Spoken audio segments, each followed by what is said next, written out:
however, glad to be able to get in touch with you whenever it's possible. This is not the first time we see secondary school teachers. They've been an asset to this university. We do invite them whenever it's possible to enrich our forums. And today I welcome them again, hoping that their work will be successful as usual. Without much ado, I think I'll return the ball to President M.A.T.E for the first presentation of this morning. And the title is Study Skills and Learner Strategies.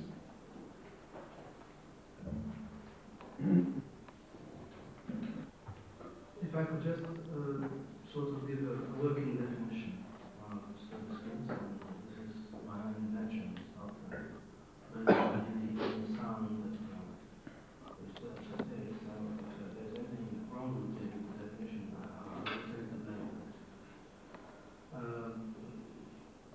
I would define study skills as a support system. Could be provided by the curriculum developers, syllabus designers. Could be provided by the school. Could be provided by the individual teacher. For whom? It is for learners at a given level of instruction. What for? To increase opportunities for success in studies, but also to develop their autonomy, to enable the learner to transfer problem-solving skills onto their own experience as individuals outside the school setting. Now, this sort of tentative definition underlies a number of aspects that are related to English language teaching and learning. Perhaps I should say not just to English, but to a number of other subjects on the curriculum. There is reference to syllabus, there's reference to the teacher, there's reference to the textbook. When we talk about level, obviously we're talking in terms of textbook. There's reference to exams. When you talk about you talk at the curriculum, the level of the curriculum or syllabus, I'm not going to engage into the debate as to which is which. I think we're all aware of the issue, whether you're adopting the American view or the British view. But you're touching on the philosophy of education. You talk about in terms of policy making, also in terms of the theory of language learning and also the theory of language teaching. If there is such a thing as a theory of language teaching. Because the teachers are training, both free service and in service. The teachers' own beliefs, practices, inclinations. When you're talking about the textbook, we're talking in terms of choices made for the teacher by somebody other than the teacher.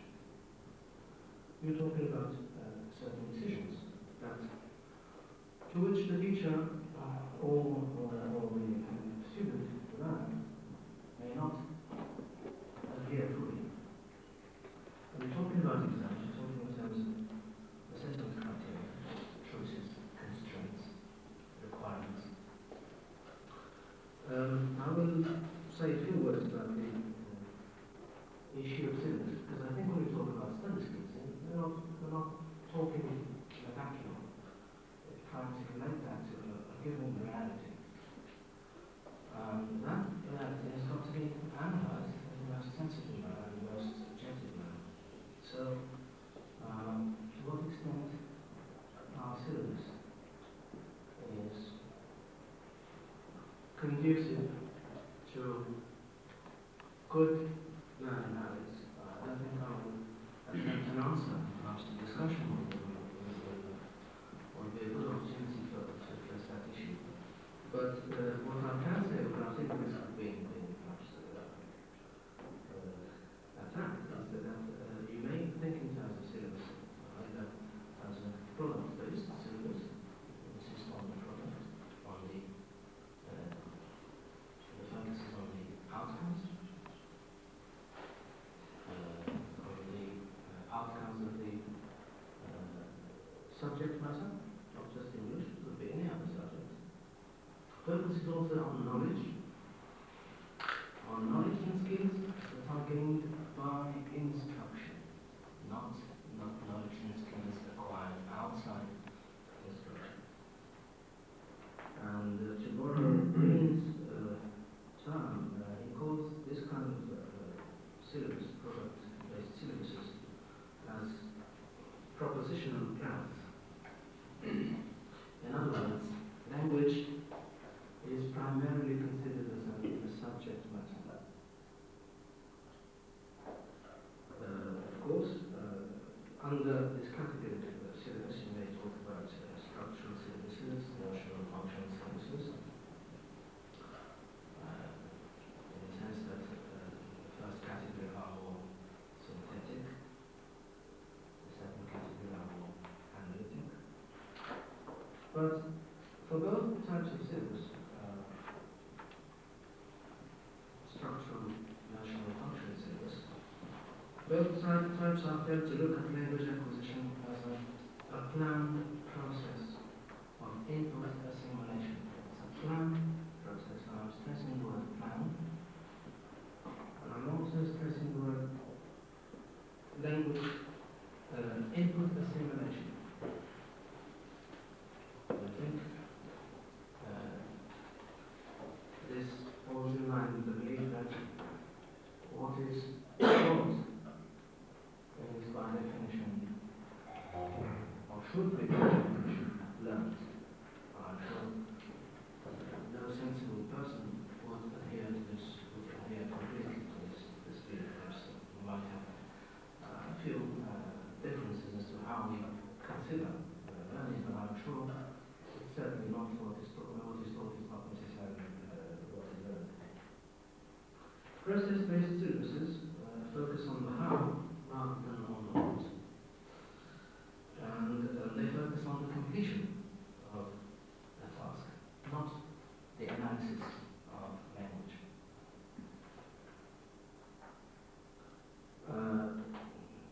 The main features of process-based syllabuses, the emphasis is on process.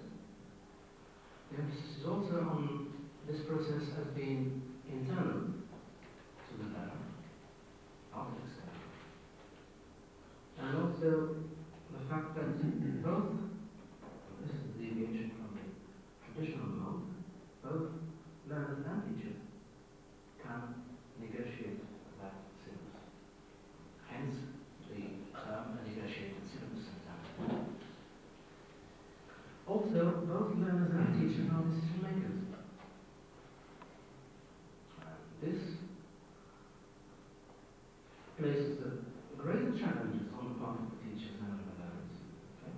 And reduces the impact of the textbook as a provider of input, and even as sort of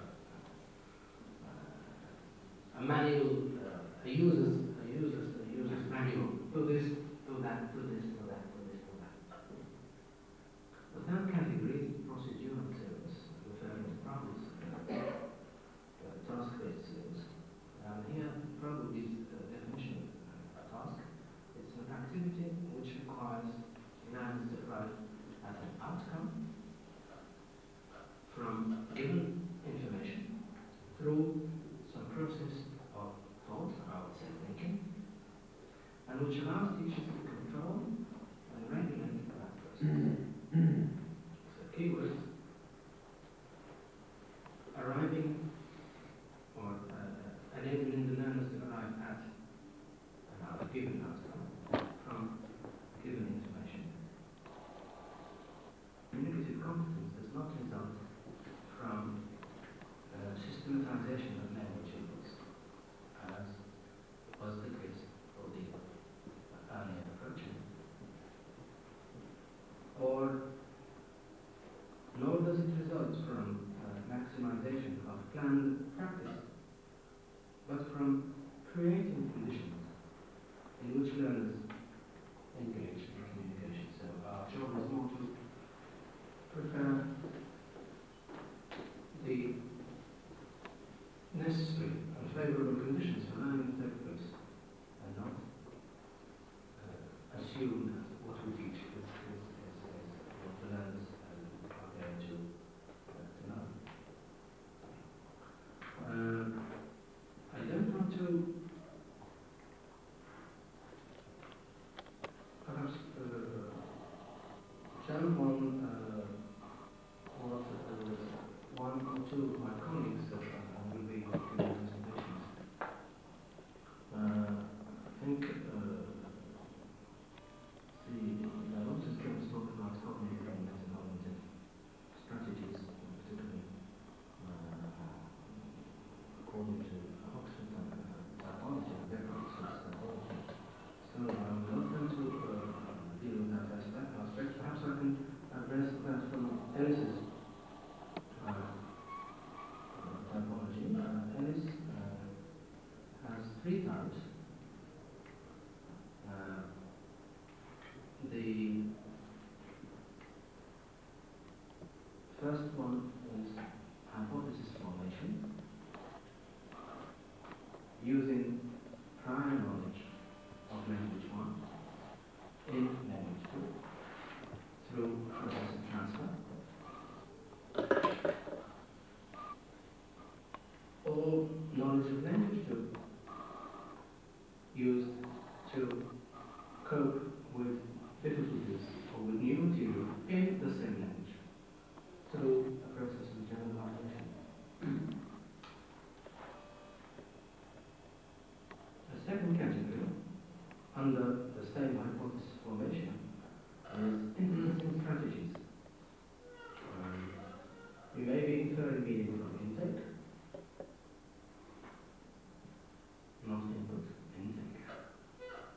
And you may be inferring meaning from the situation. The second type, not category, but the second type is hypothesis testing, and that can happen through that involves comparing the hypothesis with more data, more ensuing data, or testing the products against feedback which you receive from the teacher, peers, or through seeking advice from an authority. That authority can be a human being, it can be a dictionary, it can be a reference book. I won't get into the details of the debate on what is a process, what is a style, what is a strategy. I think those of us familiar with Brown's book, the discussion on process, style, and strategies are very interesting one. The process here, we're referring to the process of learning. Talk about style, we're talking more in terms of cognitive styles. And when we talk about strategy, go back to the strategy of learning.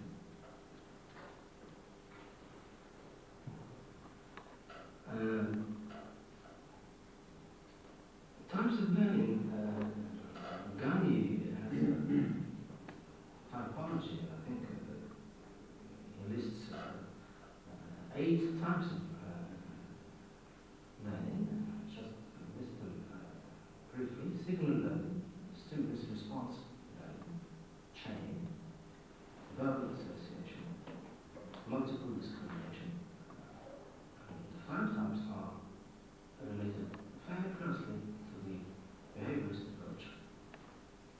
The 3 other categories of types are concept learning, principle learning, and problem solving.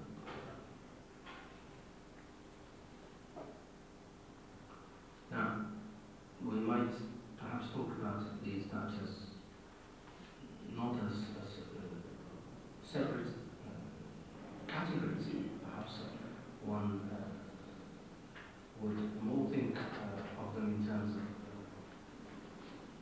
points on a continuum, and some would resort more to one or more types than to the others. But obviously, the last three categories have more to do with the cognitive aspect of learning.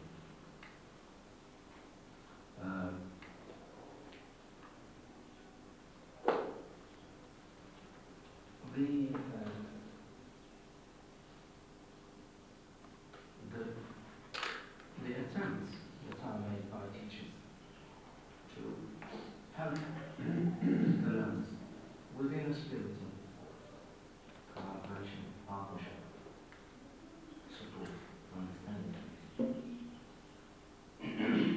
is sometimes or faces a sort of I would say resistance. The teacher may, and the learner for that matter, may not be able to engage in such a process if the textbook does not cater for such activities. Now, obviously, any textbook conveys a particular philosophy, a particular approach, and contains a number of activities that underline, underpin that philosophy. And therefore, if as a teacher I'm faced with a text, with an activity which does not foster learning autonomy, which does not allow the student to engage in critical thinking, then I'm going to be faced with a problem. Do I put aside the textbook, the activity in the textbook, and deal with what I think and what my students think as a reasonable attempt to practice and to get enough training in study skills? Or do I say, well, I've got a syllabus, I've got a number of activities, I've got a number of lessons to cover within limited time. Therefore, it's not my fault.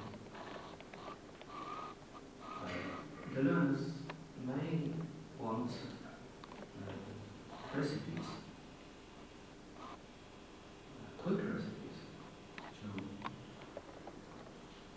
us all as teachers, professionals, and among learners, is one that goes beyond the mere fact of being able to pass the exam, because not all students who pass an exam are successful students.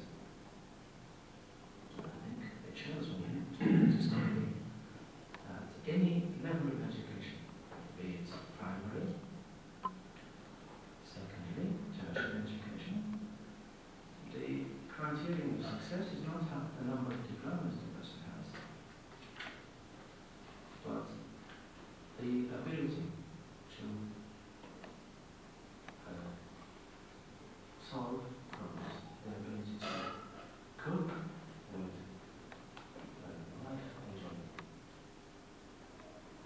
That can only happen if we adopt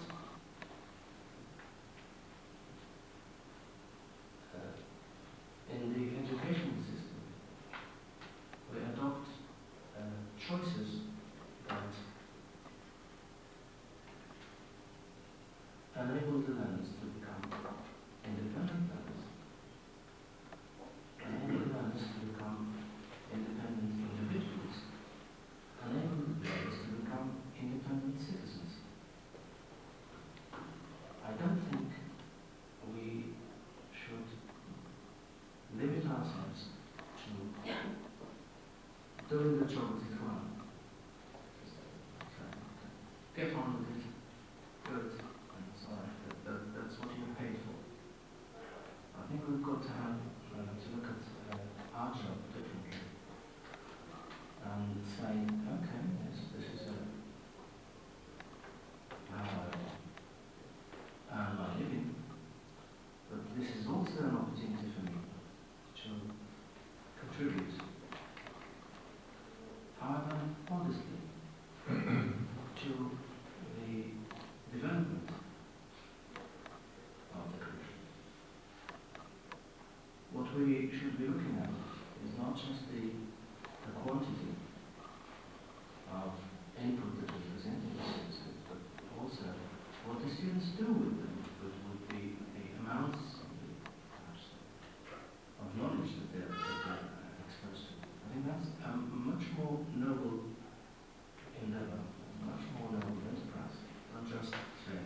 life starts only after that.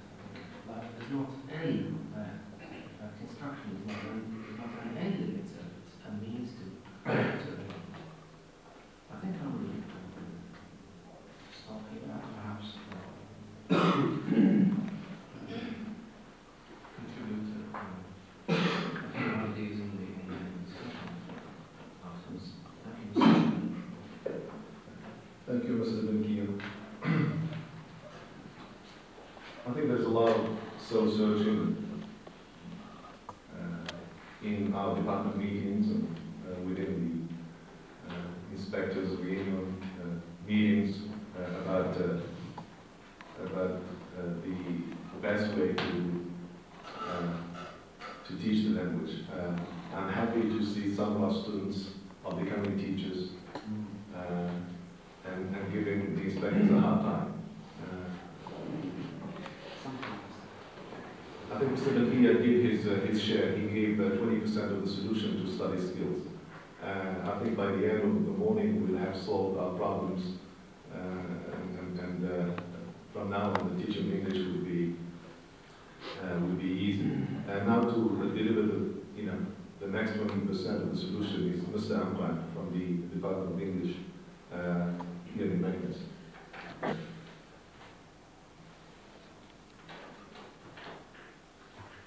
The concern of this presentation is cross-strategic variation and foreign language teaching and learning. Cross-strategic. The main objective behind the consideration of this issue is the elaboration of what we can call context-sensitive language teaching pedagogy. The approach, or rather the observations presented in this paper rest on the following assumptions. First, an overview of the modern voluminous literature on language teaching and learning shows that the major approaches generally revolve around the following issues. One, the centrality or the centeredness of the individual learner. Of course, an approach which has been flourishing since the inception of what has come to be called the humanistic approach or humanistic methods. Second, excessive emphasis on the speaking skill to the extent that it has been transformed into the optimal objective of most, if not all, teaching activities. Of course, as we all know, a method which derives from the communicative, situational, notional, discursive approach to language, of course, being a social phenomenon. Third, restriction or minimization of the teacher's role, which is, I think, an oversimplification of the teaching activity or the teaching task. The second is the ordering, a byproduct of these general assumptions is the ordering of skills. Of course, such a theoretical and practical state of affairs has brought about a supposedly universal ordering of skills, which is listening, speaking, reading, and then writing. And I say, unfortunately, writing is relegated to the final position. However, a sufficient amount of reflection yields that the variety of English taught and learned in Morocco, and by assumption in all foreign overseas contexts, is not actually the natural, spontaneous, spoken, or original variety. I might contend that only the standard intellectual and formal English does figure in the Moroccan teaching context. Simply because it's derived from formal books and being doomed, to be used only in professional and formal contexts. This amounts to saying that the application or the generalization of the theory-oriented language teaching pedagogy, which rests on the centrality of speaking, is basically a forceful argument.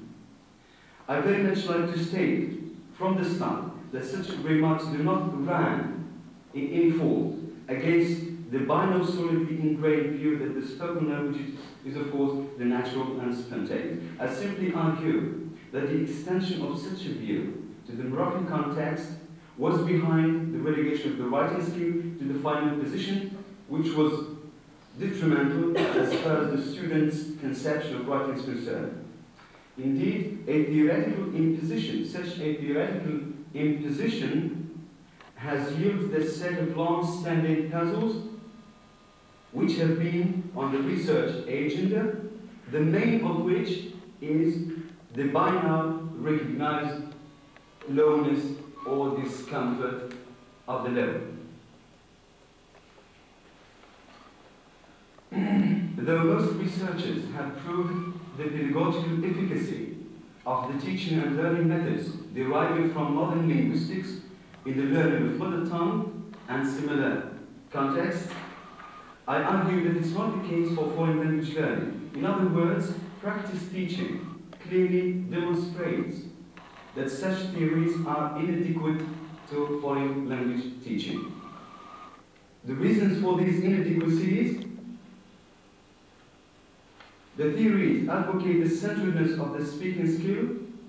In order to implement these theories within the Moroccan context, I think the first step should have been to seek approximative adjustment of the teaching methods to the Moroccan context. That means through adaptation and not adoption, a task which can be performed through the following steps.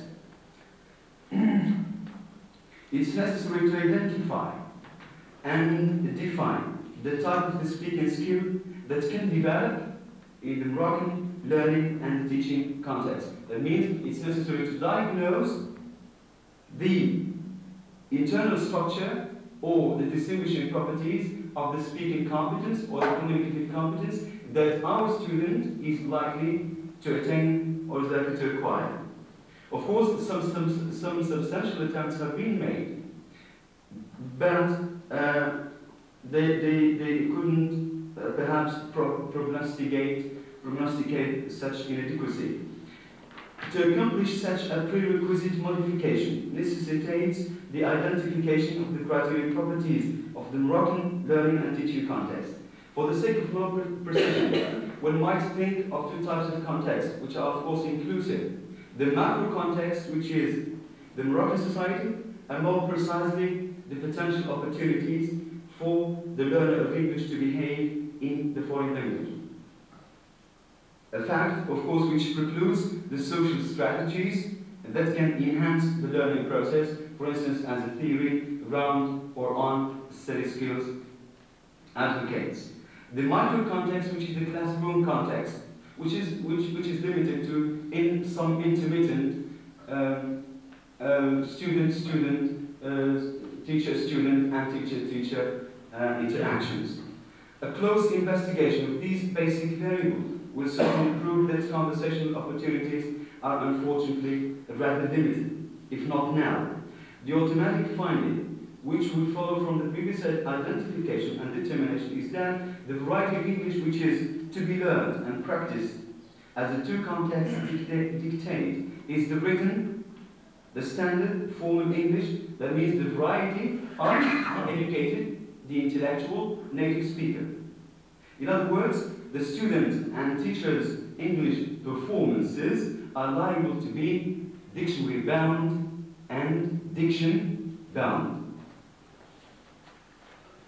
Given these factual considerations, the type of the speaking or communicative competence to be achieved, if ever, falls into the following statement, which should be, or which could be, the working hypothesis regulating the elaboration of a context-sensitive language teaching pedagogy.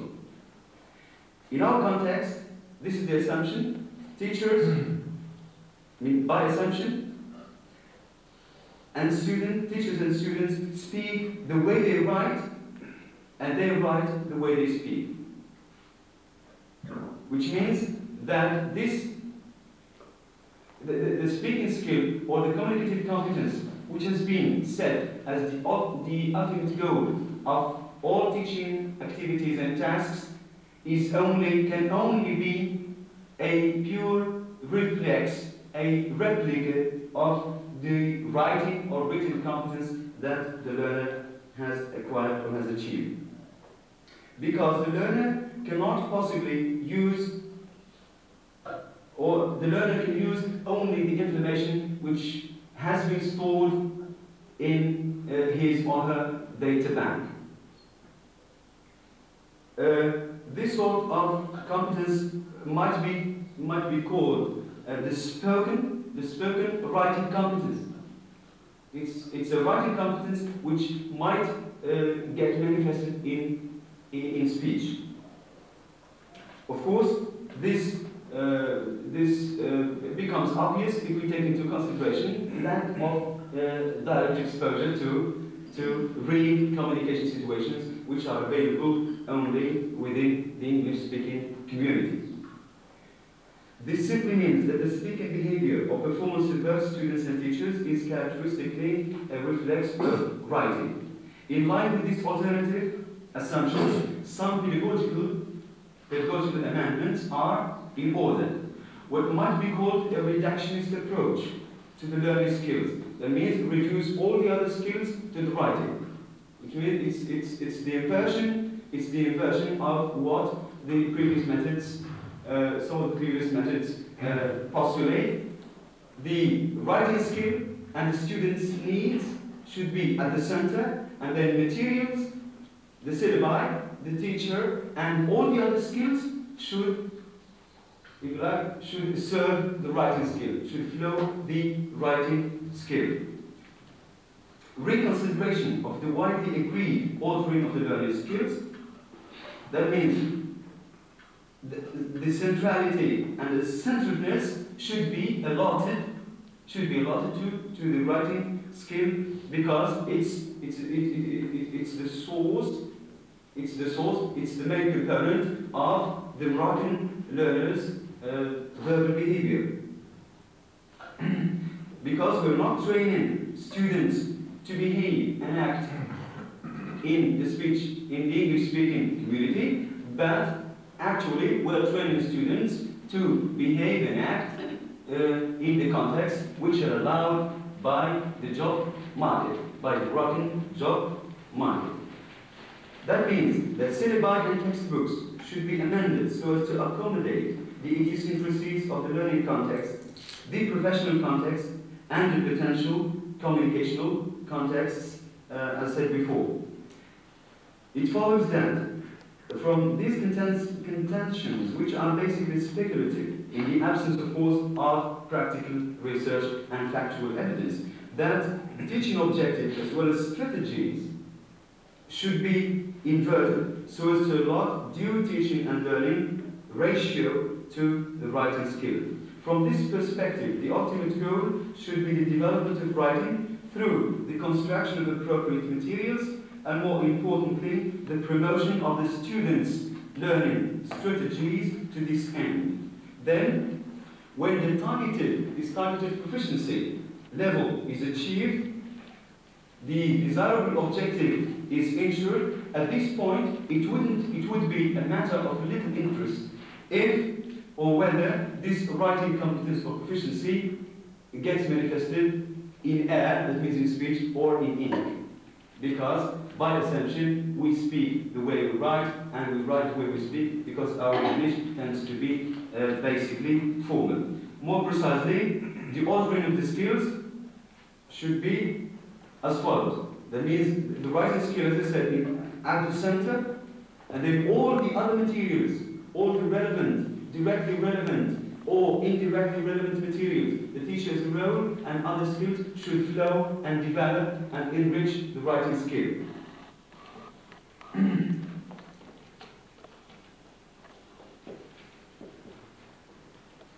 To enhance the implementation of such assumptions, it's necessary to consider the following observations in the hope of removing some prevalent misconceptions, between inverted commas. Some misconceptions which relate to some current some current terminology. One of these is what is commonly called near native competence. Near native competence, which we take as a target, which is generally taken as a target in most teaching and learning contexts. Such a notion has, I think, been a misconception because, in the light of our context, it needs redefinition. In my view, the only type of near native competence likely to be attained is that of the educated native speaker. That means it should be educated, must figure in the label. Near educated native speaker competence. And not that of the naive or the normal, between inverted commas, English native speaker, because it's simply impossible.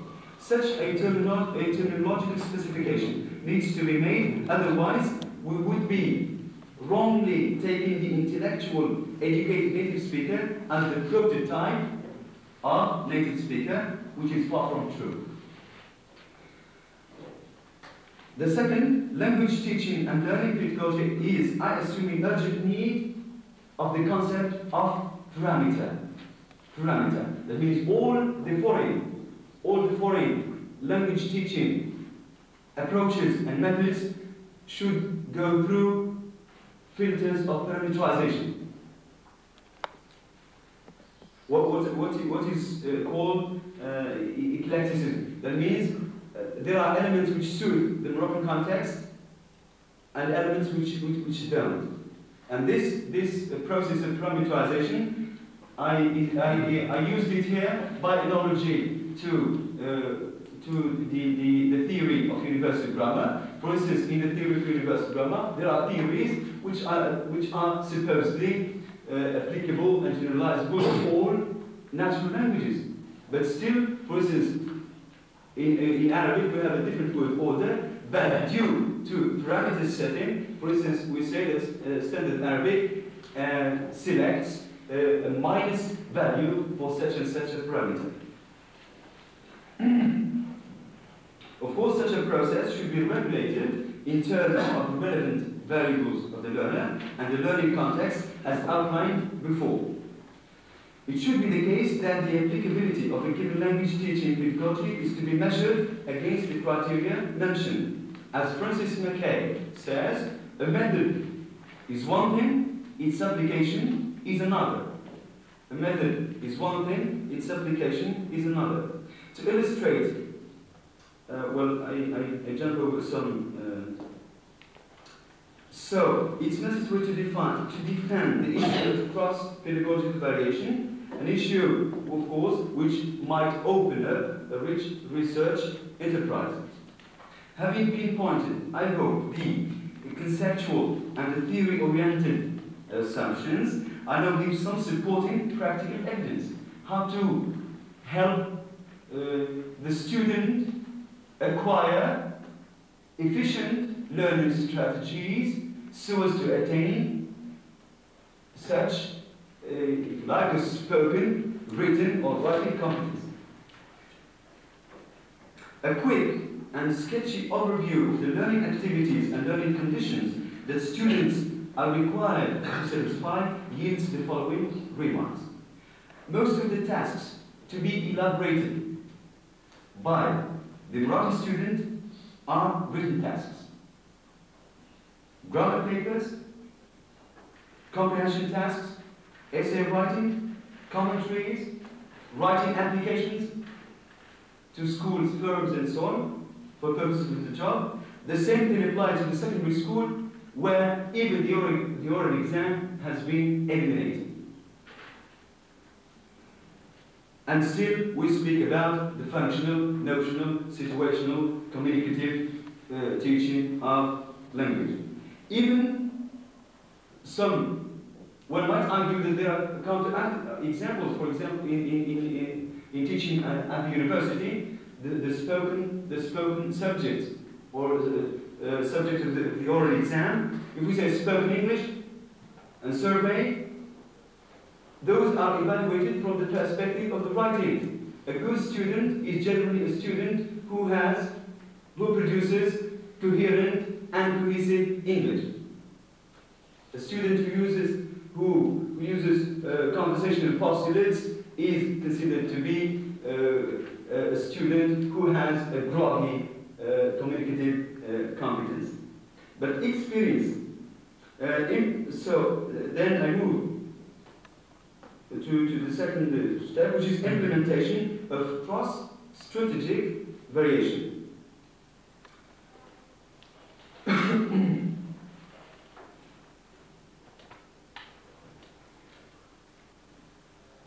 Of course, some literary works, some works on study skills take as a working assumption the attempt to elucidate the learning strategies used by successful or good students, and then after their identification, try to generalize them and extend them to weak or slow learners, or what we can call problem learners.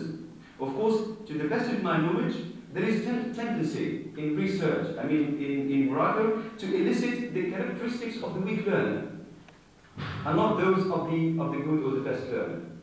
We assign more attention to weak students, to problem students, than to good students. However, in the absence of rigorous classroom research, classroom research is missing. It should be an integral part of the teacher's job, and that needs some badging. That needs some money.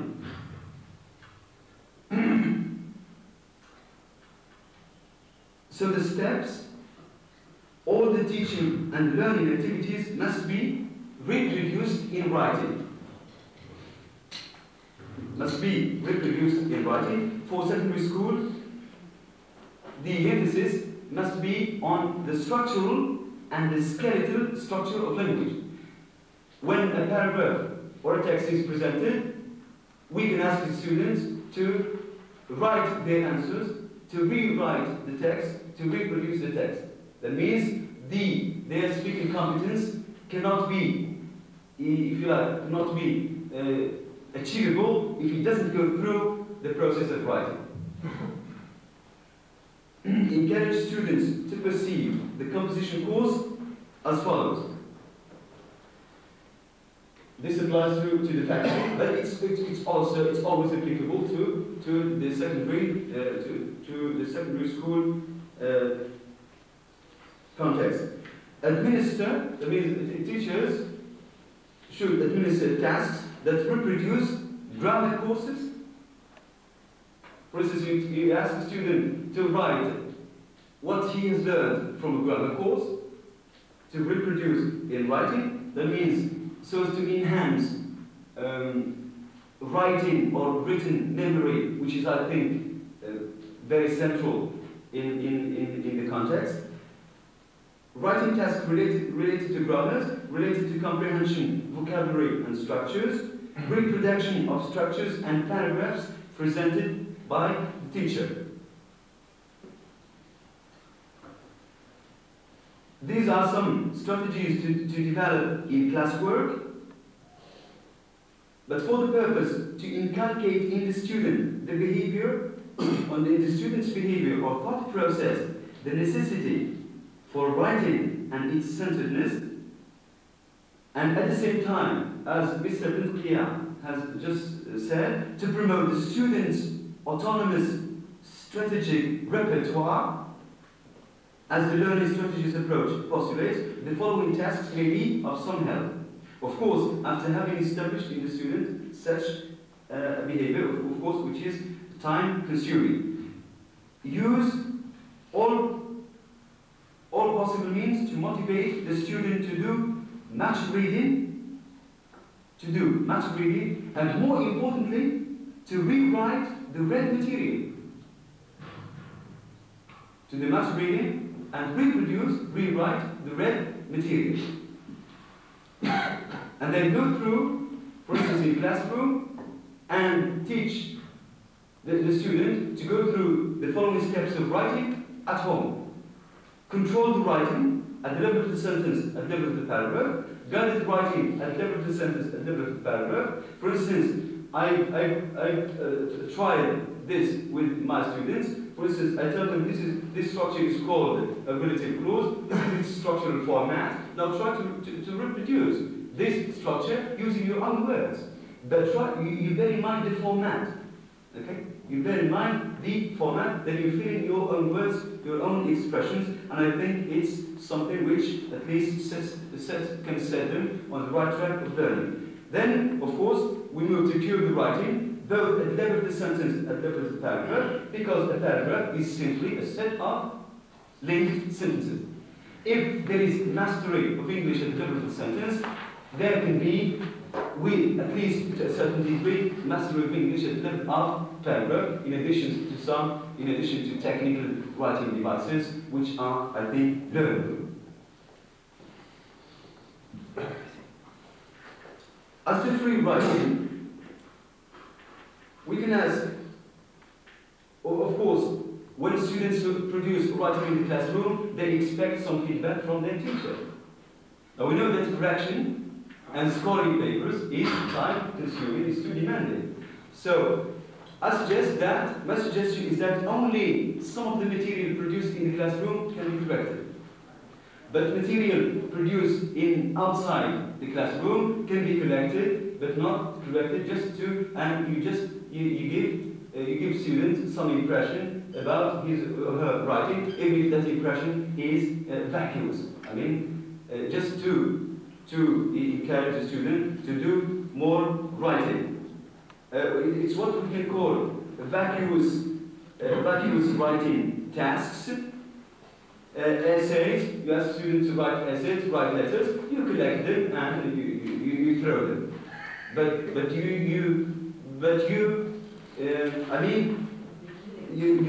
just enhance that writing activity. And at the same time, within the classroom, in composition courses, it's necessary, I think, to use the students' products. I mean, teach them writing, correcting their errors through their writing. Something which might give them some psychological support. At the level of the faculty, we can even speak about a student's writing file. A file where, if you like, good written material produced by a student is collected, and perhaps after the 4 years, we can assign some sort of award or even some certificate to the student who has been able or who was able to write more, not to write good English, but to write more in English, in the hope of formulating writers. 2 minutes, which means I should solve my problems first.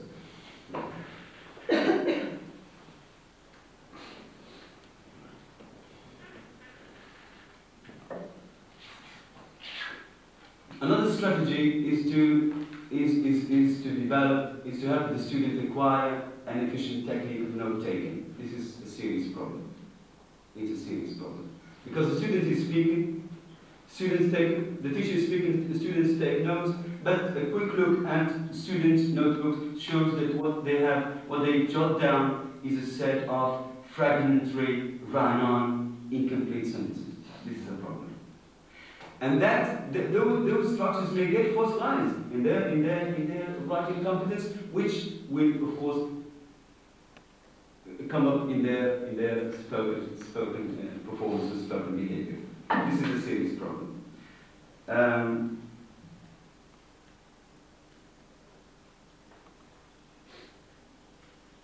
Of course, these are assumptions. These are reflections on some aspects of the teaching context. Of course, verification and evidence for these assumptions has to come from classroom research. which should be incorporated in the teacher's job, with some badging, of course. And thank you very much. Thank you, Mr. Hamdan, for this lively presentation. What shall I say? Engaging, isn't it? I'm sure that the inspector of MEKNES, the sharpness in my teacher. And teachers, Inspector. the sharpness, in my opinion, in my memory, will dissect your talk by the end of this morning. There has been let me tell you that there has been a little change in the program. There have been 2 heavy additions, one of them you have just heard. The second is Mr. Larousse from Al-Hajj. I say this because they do not fit in the new program. So after the break, we will listen to 3 more speakers, so that the previous 2 presentations, before they forget about their comments. I think this is a good decision, and I think I'll open the way for discussions. I'll take your names, and then we'll proceed by list. I'll take the names in the first list. May I suggest we could set a time limit for discussion so that the other speakers have time. Thank you, Mr. Benki. I think naturally it goes without saying that we're not going to discuss ad nauseum. I think we will take maximum 15 minutes. 10 minutes is good. 15 minutes is excess, but still tolerated. 20 will be success.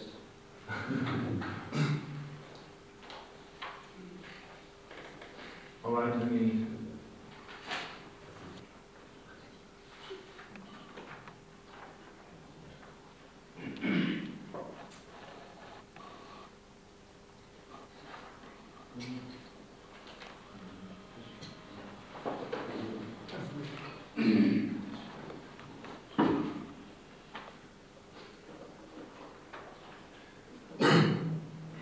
Okay, we'll Mr. In both of them. But I have a few queries that I would like to put statement clear.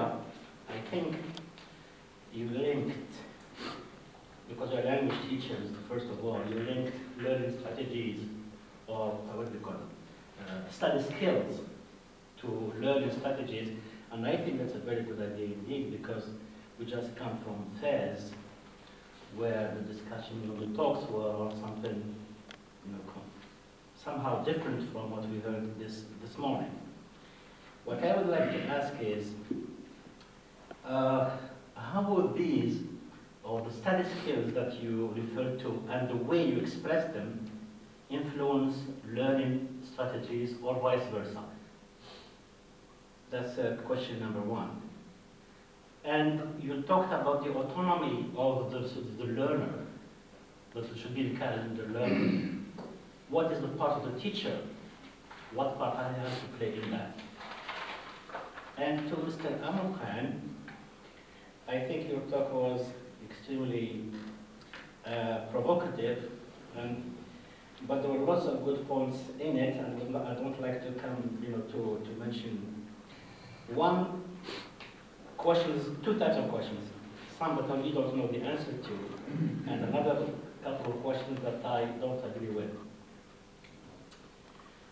Now,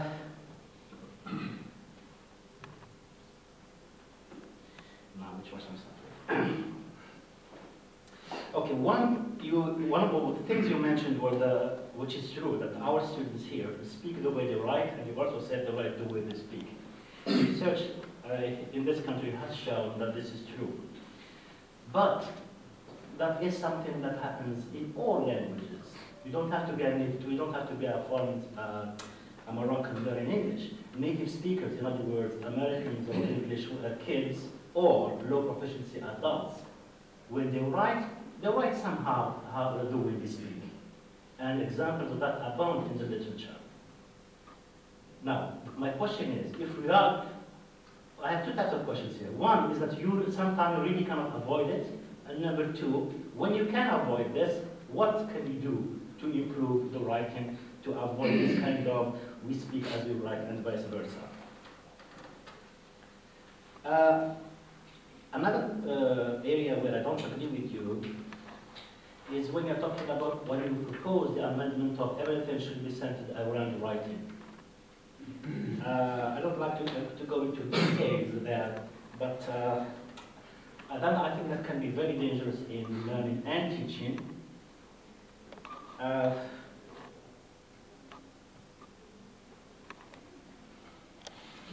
don't know if you want me to express this more explicitly or is it clear?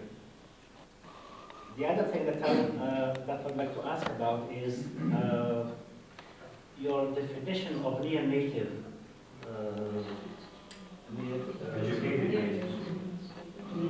Near-native, I don't know, competence. Yeah, near-native competence. That's something again that I don't personally agree with, because the native speaker has certain competence, whether you like it or not, whether we speak as a speaker of Arabic, as a native speaker of Arabic, I have that competence, whether I show it or not, somehow, but we do have it. And when you say you don't give the right to a Moroccan, to a learner to have this near-native speaker, you see you can only give it to a native speaker, that is something that I really doubt. Oh, I stop here. Thank you. I trust that the presenters are taking notes, and I believe that we, would rather take the questions and then let them answer, all of them. Okay, Mr. Baldini. So I'd like just to comment on something which Mr. Amtran mentioned about the importance of the spoken skill. I think we are a little bit moving forward. We are no longer considering the spoken skill as that important. And writing is gaining prominence too. And if Mr. Amtran just reviewed a little bit the 3 English lives, I think writing was given much importance there. Another thing which Mr. Amtran mentioned is that he was trying to provide some kinds of recipes for the teachers, namely, I don't know, some technical things like for the teachers about what to do and how to do them. And I think it's time to move, and research showed that it's no longer time to give the teachers what to do and how to do them, but just enable those teachers to think about why they are doing that. And everything should be questioned, why they are doing the things they are doing, and not just ready-made things to the teachers. The third point is concerning classroom research, and I don't think that classroom research needs that budget, that money, as you mentioned. Classroom research, as compared to experimental research, has the purpose of illuminating the teachers. It's just for the teacher development. And the teachers can do classroom research just by themselves, without needing that money. That's all. Thank you. Mr. Azmud. Okay, my question is to Mr. Amtran. Now, if I understand, if I have understood correctly your paper, you have adopted parameters which are specific to languages. As you know, that writing necessitates the mastery of rules, something which is very difficult, especially at secondary level. My question is, how do you conceive practically your approach to be implemented in secondary school? And I add that even Chomsky himself said that he is someone who is not concerned with language teaching. He is concerned with language description, and that's all. Thank you, Mr. Idris Wanoun. Well, first I'd like to wish to Mr. M.A.T.E oppose the word here in MEKNES. Mr. M.A.T.E defines study skills as being a support system. Now, does this mean that they are subsidiary to instruction? but they are concomitant and they are not conducive to learning. You've also assumed that teachers should try to develop in the learners learning strategies. Now, in order to enable the teachers, the learners to develop learning strategies, there should be some teaching strategies. Now, my question is, to what extent are our teachers equipped to develop those strategies in our students? And I think that CME and Luke and Gul can enlighten us as to this matter. But this has to do with learner development. With teacher development, I'm sorry, teacher development. You've also talked about the types of syllabi that exist. Procedural syllabus, the process syllabus, task-based syllabus. Now, as you know, our Moroccan syllabus is a hybrid one. Okay, an amalgam of different approaches. Now, as such, can our syllabi here in Morocco develop learner strategies? Or does the teacher have to do something else about it? Or perhaps the technical commission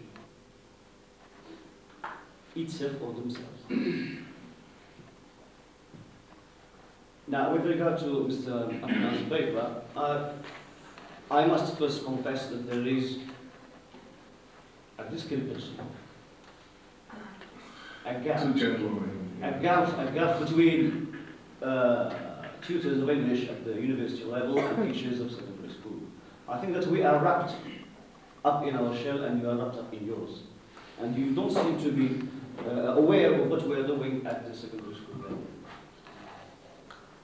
That's the first remark.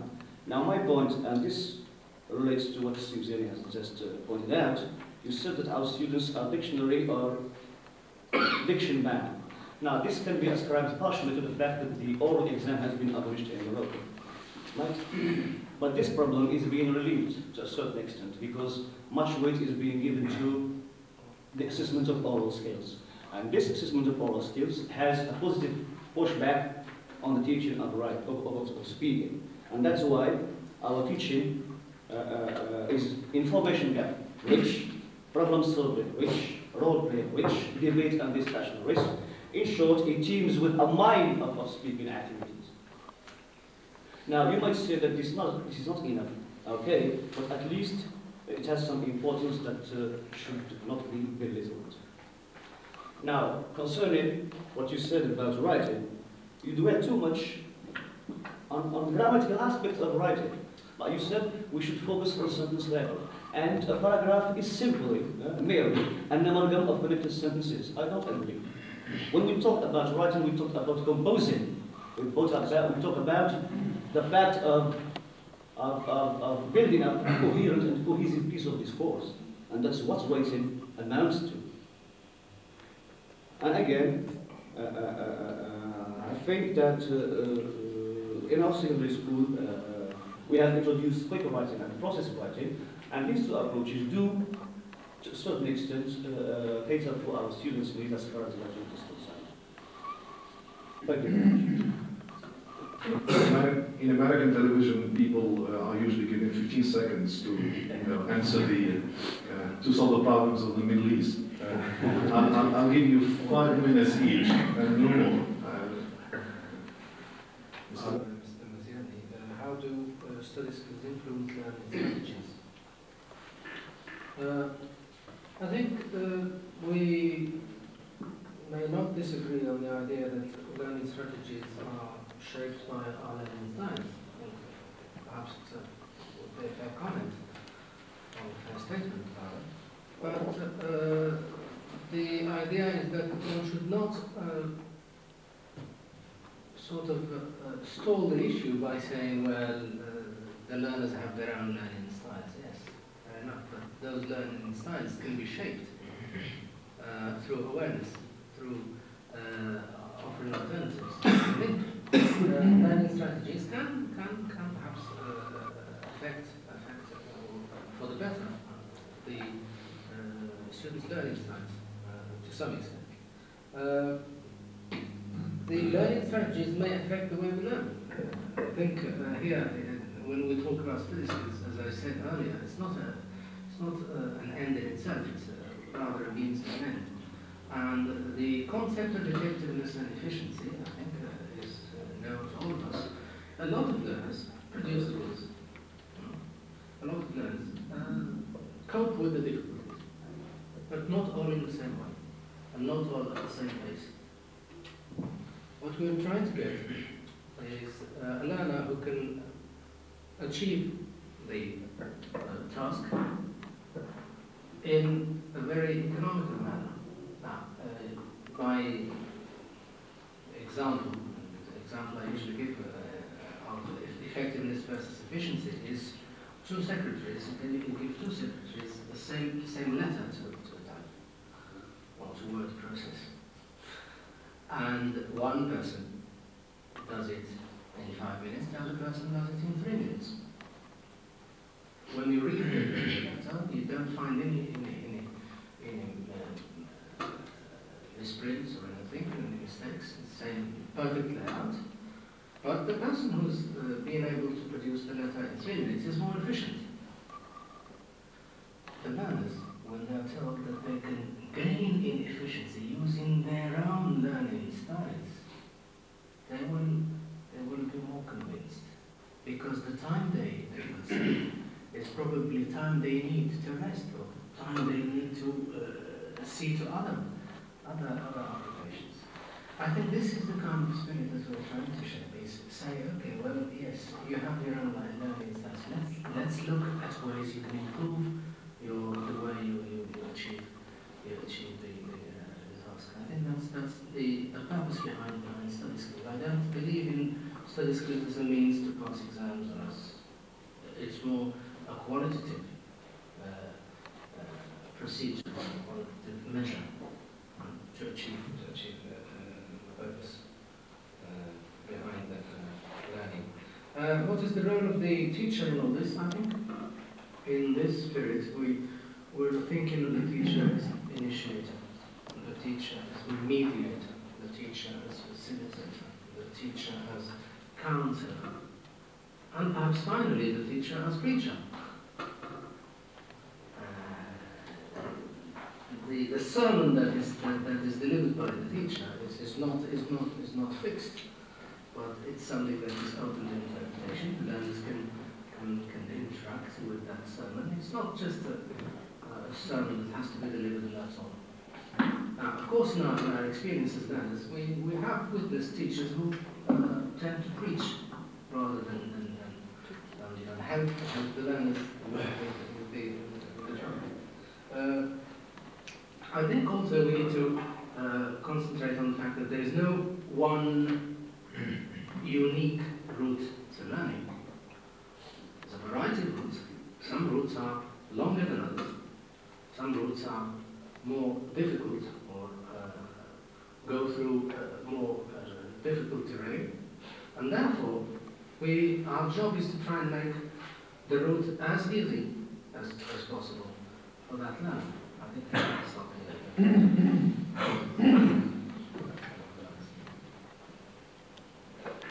you, Mr. Chairman. Well, very briefly, I very much appreciate Professor Mazini's comments because you're right when you said it was provocative, but if it weren't, I wouldn't perhaps have the opportunity to get such Many questions. not many questions, but reactions which are well articulated and well targeted. My position toward the speaking skill doesn't mean should not be understood as some sort of degradation, or undermining of the speaking skill. That's necessary because that pervades human activity and human life as a whole. But my point is that the only variety of English available, that means either by means of the teacher, by means of literary works, by means of textbooks, is basically a written variety of English. That means the only source available for the student is a source which gives him or her that variety of English which is basically spoken. Because I personally speak the way I write. Because what I learned is learned from books or teachers which help me assimilate material written in books and textbooks. Right. Now, concerning the near-native competence, it's not a matter of granting the Moroccan learner the right to have that, to have a native competence or not. It's not a matter of choice, but it's simply not accessible. It's not accessible. Unless, of course, the Moroccan learner happens to have the opportunity to give and live within the English-speaking community. At that time, he can be in a better position to acquire, if you like, the true speaking and conversational characteristics of the English language. So it's not a matter of right. I simply say that it's the only form, the only version of English which is practically available. Right. Now, the emphasis in writing, because this paper, due to time limitation, I mean, there is some sort of lack of connective tissue between its different parts that needs more expansion and more elaboration. The writing center argued for here is will at a certain stage become instrumental itself.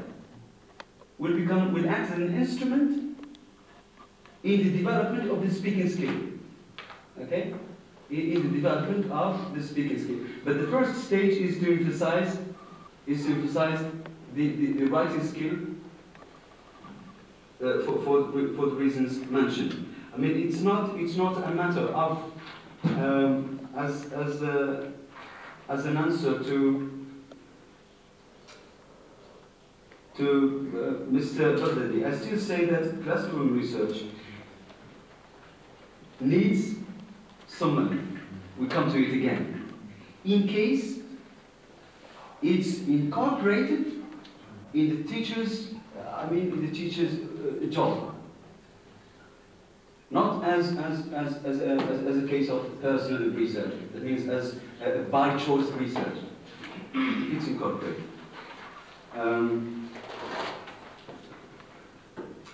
To Mr. Azmoud, very briefly, you said that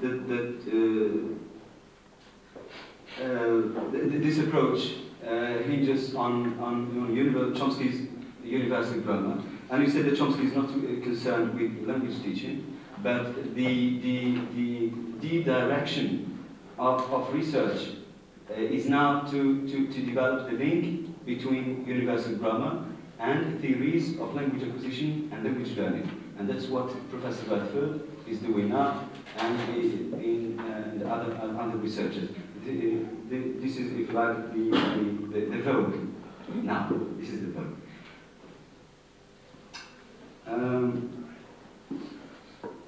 To Mr. Wanoun, as an answer, what you have said is true. I mean, but it's not a matter of assigning due attention to the speaking skills. It's not a matter of assigning, implementing techniques of the assessment of the oral skill, simply because what the students can produce is a written form of English. If it's assessed for purposes of examinations.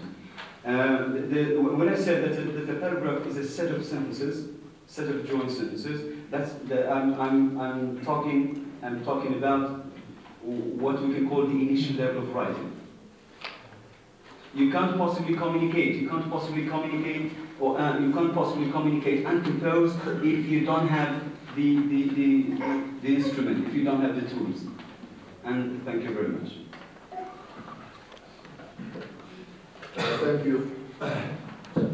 I'm sure that if Mr. Badri has a question unanswered, still unanswered, but I'll tell you that there will be plenty of round tables this afternoon, and there you can square off with your opponents. For now, I'm sad to announce that instead of 20 minutes allotted to each presentation, only 15 maximum will be given to the next presenters, and I'm sorry for this injustice. Next speaker is Ms. Jennifer Golden, who comes to us from FAS, and she's going to talk about study skills, Peace Corps experience in Morocco. We understand that she's a Peace Corps.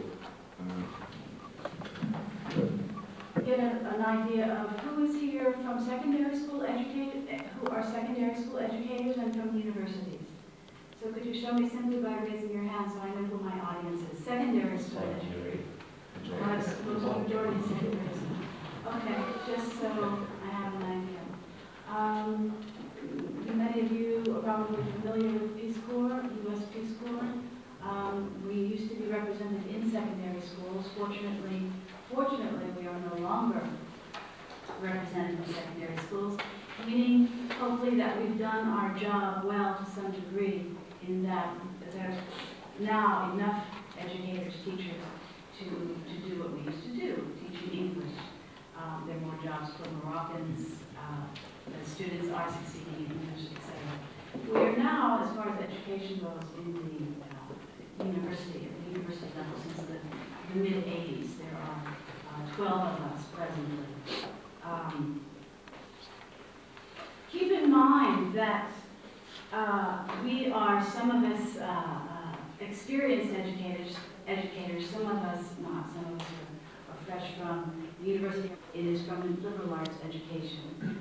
We have studied other arts, other than language arts, and social sciences, arts per se, fine arts, so forth. So I will refer back to that a little bit later in the talk. Peace Corps serves in Morocco since 30 years now, but we're in education and health, maternal child health, forestry, eau et forêt, many sectors. We look at, we are not technical experts. As I have heard here this morning, there is a great degree of discussion on the technical aspects of English teaching, English learning, etc. I'm not, in my talk, it is not a paper per se. It's not really coming from a technical aspect, but more from a humanitarian aspect, or if you wish, if you will, liberal arts point of view. And from the point of view, hopefully I'll be addressing the student as a human being, in the university, as a new learner in a new system.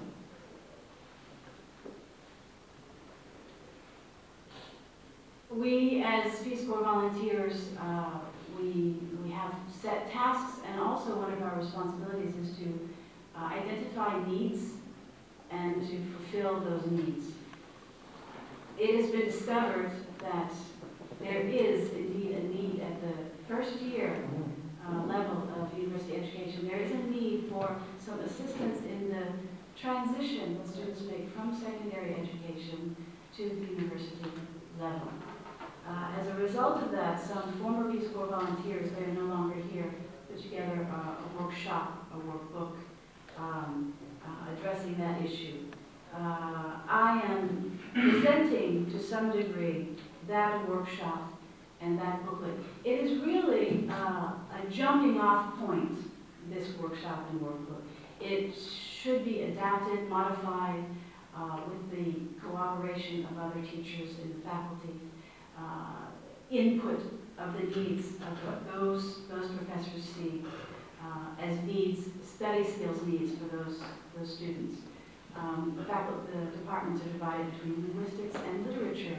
The study skills needs will vary depending on teachers of linguistics or literature. So just keep in mind that this is a jumping off point, basically, a core, something to start with, and a workshop.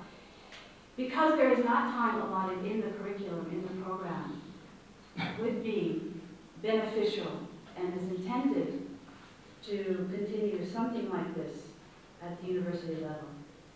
The description of the workshop, well, let me say first that it comes from 3 books, one entitled Getting Smarter, Study Skills Improvement Program, another book entitled Decisions and Outcomes, and the other book is called Take Hold of Your Future, a Career Planning Guide.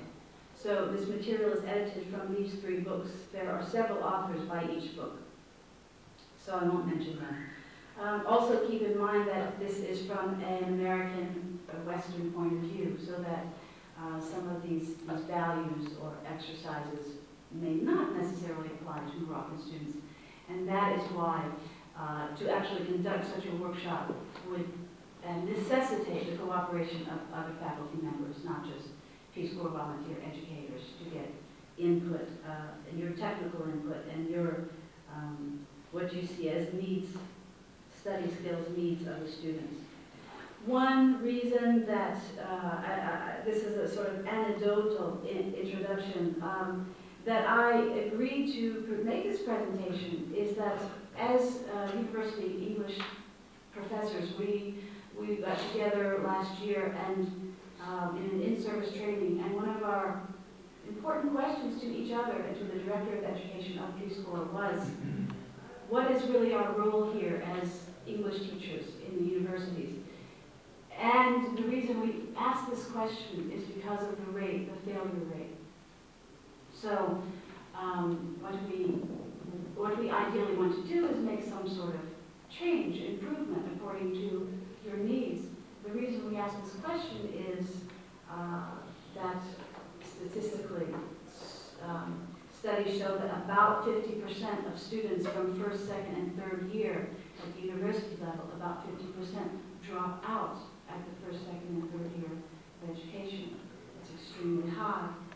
They stop attending classes, or some of them receive the diploma, which is called the DUG, which is virtually useless. The other fact that is concerns us is that the average number of years taken to receive a licence, the diploma of undergraduate education, is 6 years. So that Peace Corps is not just looking at what happens in the English classroom, but we're looking at the future. We're looking at the 4 years. We're looking at what happens after university. We're looking at the job market to some degree. Peace Corps is pretty impotent as far as the job market goes, as so many people are. But we are not ignoring that. Also, the cost of education for these students who are going 1, 2, 3 years and dropping out is very high. So we're considering all these factors when we ask ourselves, what are we doing as educators? What is our role? So hence the response, when we asked that question, the response was, well, there has been a workshop put together called Study Skills. And then my next question was, well, what does study skills have to do with the future of these students or the high rate of failure? What is the connection? Well, as I started examining this booklet, this workshop, I started to realize the value of study skills. Now, there was also a question of what do we mean by study skills? What are study skills? And I first think study habits. Yesterday in Fez, it was established during one of the roundtables that a synonym for study skills would be study habits. Yet, it cannot be, in my opinion, it cannot be clarified or categorized so simply. It is a sort of continuum. Study skills, methods of learning, there are different methods of learning, and cognitive processes. So they're all linked and they are all inseparable. This booklet, it is a workshop which is built on these topics, and I will mention them to you. It starts with values clarification, so that this workshop is conducted ideally among freshmen, first-year English students, university students, and it is a participatory and communicative workshop. so that students are verbalizing, articulating foundation, beginning of their studying experience. The topics which are dealt with in this workshop are values clarification, decision-making, goal setting, time management, academic improvement skills, in other words, the practical study skills, techniques, hints, clues, just suggestions on actual practicality of studying, such as note-taking, listening, etc. And then there's exam preparation. Now, the objective, the description of this workshop is that the goal of the workshop is to promote students' academic success through increased awareness of academic progress and personal growth. And that is the very American, I think, portion of it, personal growth. Americans, or Peace Corps being American, concentrate on individualism and personal growth. That is maybe not appropriate to the Moroccan student. And through the development of a belief in self-responsibility for education. Now, to ease the transition from secondary school to university school, I think it's valuable for the students for it to be verbalized, explained to them, you're entering a different world. You are now more responsible for your learning than you had been before. And being responsible for your own learning takes some study skills. There is, as I said yesterday in the conference in Fez, there is a distance between student and teacher.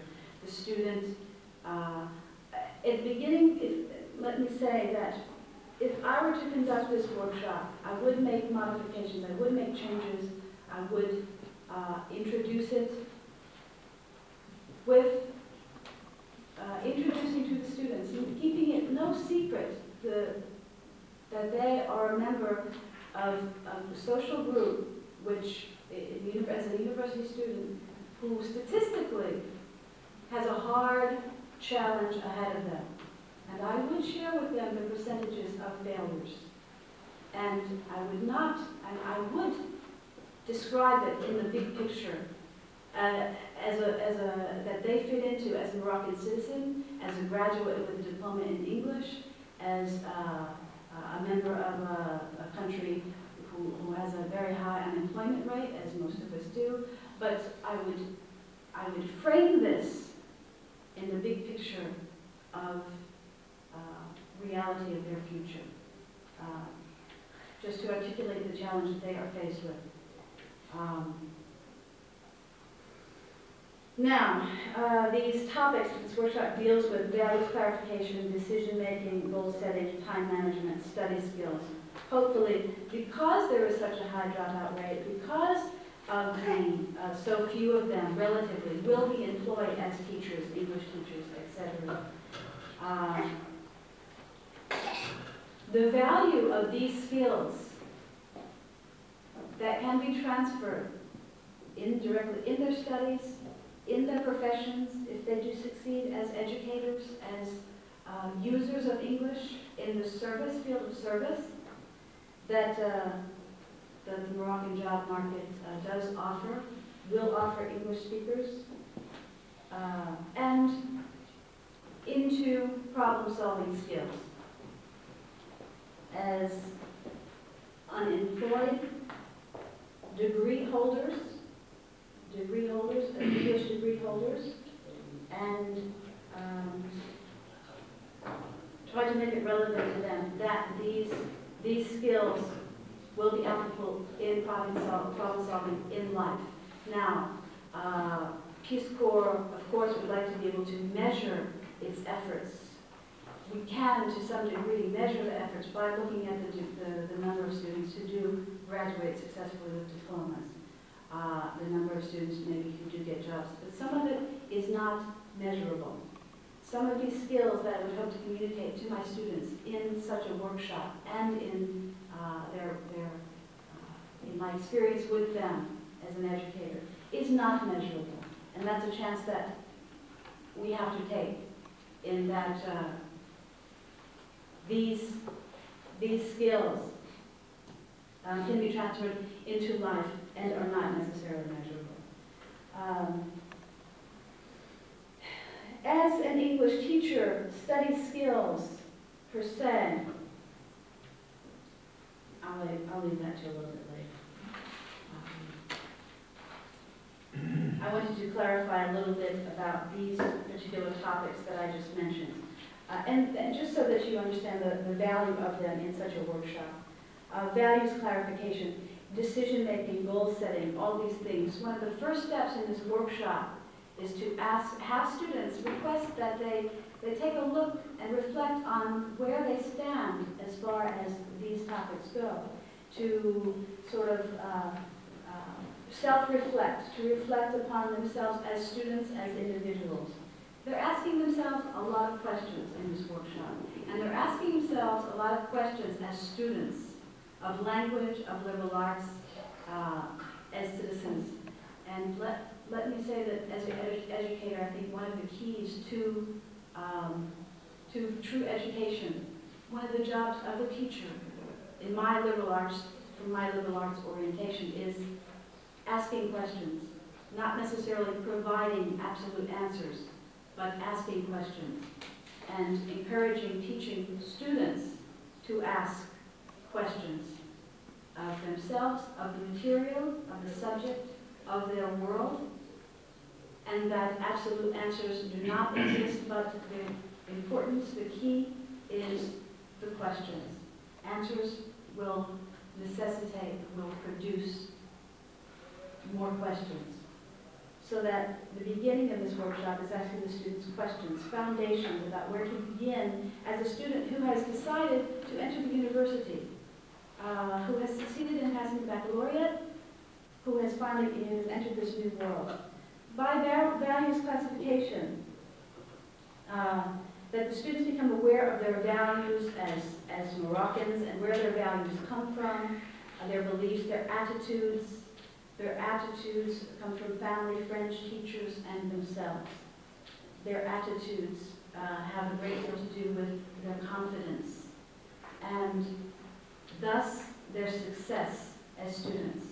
Believe it or not, in my experience as a Peace Corps volunteer, one of the key issues to success in studying English is confidence.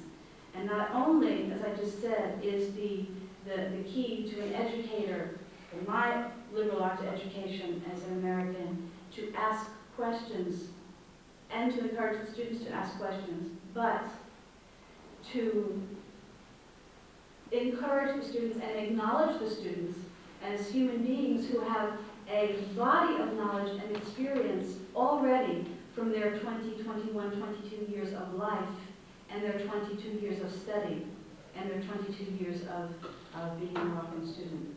Because why is acknowledging them so important? Why is that a key issue, a key aspect in their education? Because they take what new information is presented to them, and naturally, inevitably, no matter what orientation you come from, the learning, the true learning, the understanding is processed through that individual. It's processed through that individual's experience, and it is understood from that individual's previous experience. That, in my opinion, is a fact of pedagogy. That is what happens. So that we must, I as an educator, must acknowledge that that one human being, one student, is a wealth of infinite knowledge already from years of experience, and that new information is processed through him or her. It is, in that way, it is not simply taken and memorized. And I acknowledged yesterday, yes, there is technical aspects to English teaching that must be memorized. That must be simply taken in with no critical thinking going on. But, so attitude about confidence, attitude about one's own value and one's own knowledge as students, even if it's limited knowledge, it is very valuable in the learning process. Connected very closely with that, built on that, is goal setting, setting your goals. Study skills, the practical, simple, very basic study skill of goal setting is essential. In other words, prioritizing, deciding and articulating, deciding what you want to achieve. Is it realistic? Is it in accordance with your values? And how do you go about achieving that? Is it measurable? So if your goal, there are many goals simply in succeeding the first year as a first-year English student. So that each student must reflect: is my goal to be able to converse very naturally in English, to be able to have a job working with tourists in a hotel, and is my goal to be a literate, to be an expert in literature? Is my goal to be a teacher, etc. And go about making this. Is my goal simply to pass the exam? So to articulate, to be aware of our goals, what we want. In other words, students ask themselves the questions: what do I want? What do I want to achieve? And articulate and manage the steps and the decisions which go along with achieving those goals. Their very next topic would be decision-making or problem-solving. Indeed, achieving a goal does take many decisions, and to be aware of the students' natural to reflect, to evaluate their present goal-making or decision-making processes, and to gather the relevant information to help make those decisions, to identify the alternatives, to mentally try each of these alternatives to see the possible outcomes, and then action description. Following would be time management to achieve all of these things. Yes. Time management. Time management.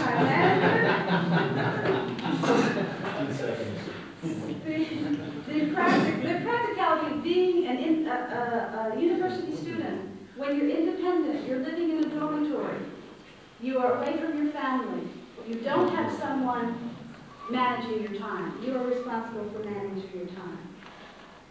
Note-taking, such things, and listening skills would be part of this workshop. There's also information on the facts of memory, the retention, the recall, short-term memory, long-term memory, etc. There is the skill of, which many of you I'm sure you know, SQ3R, which you had mentioned yesterday. So the reading. Reading is such a major part of our studying. And stressing the importance of independent learning and critical thinking. And I'd like quickly, just very quickly before I end, to say that Mr. Haji, during the break, he mentioned that his studies were done in film and not necessarily in language acquisition. And he said, but it's so far away from what we're discussing today. And my response is, no, indeed, it is not so far away about what we're discussing today. Because studying skills, what does studying entail? Studying is reading, but not just reading the printed word on the page. There are so many ways to read. We read the printed word. We read our images around us. We read our culture. We read the people, and there's constantly reading going on. And there's constantly processing through our own experience, which produces critical thinking. So that you can see that as an English educator, teaching about English on the printed page, I don't want to limit myself as an educator or as a Peace Corps volunteer to the printed page, because we're living in a world of cable television and parabola and images, and visitors. And as you can see, the world is a village, and English is one of the modes of transport, as we know. So Study skills is teaching on a continuum, the ability to read our world,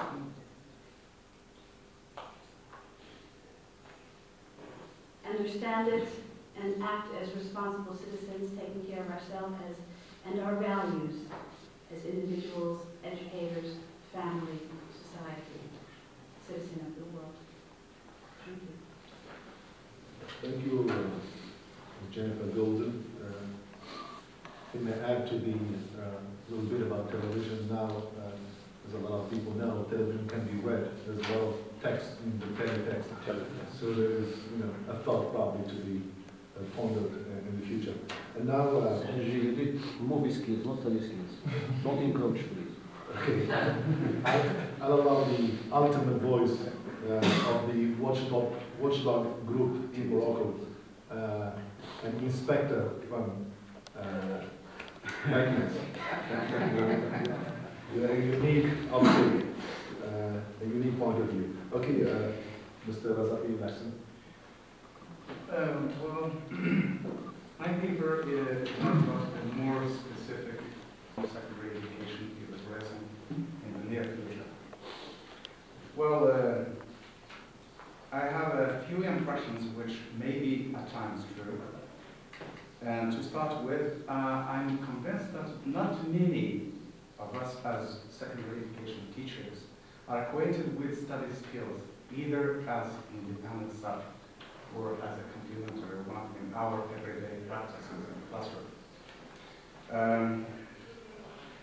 This is due mainly to the scarcity of literature touching upon this domain of teaching how to study. And there is, again, the lack of awareness among teachers and practitioners of its existence at all. We have been trained to teach a subject which we all do with enthusiasm,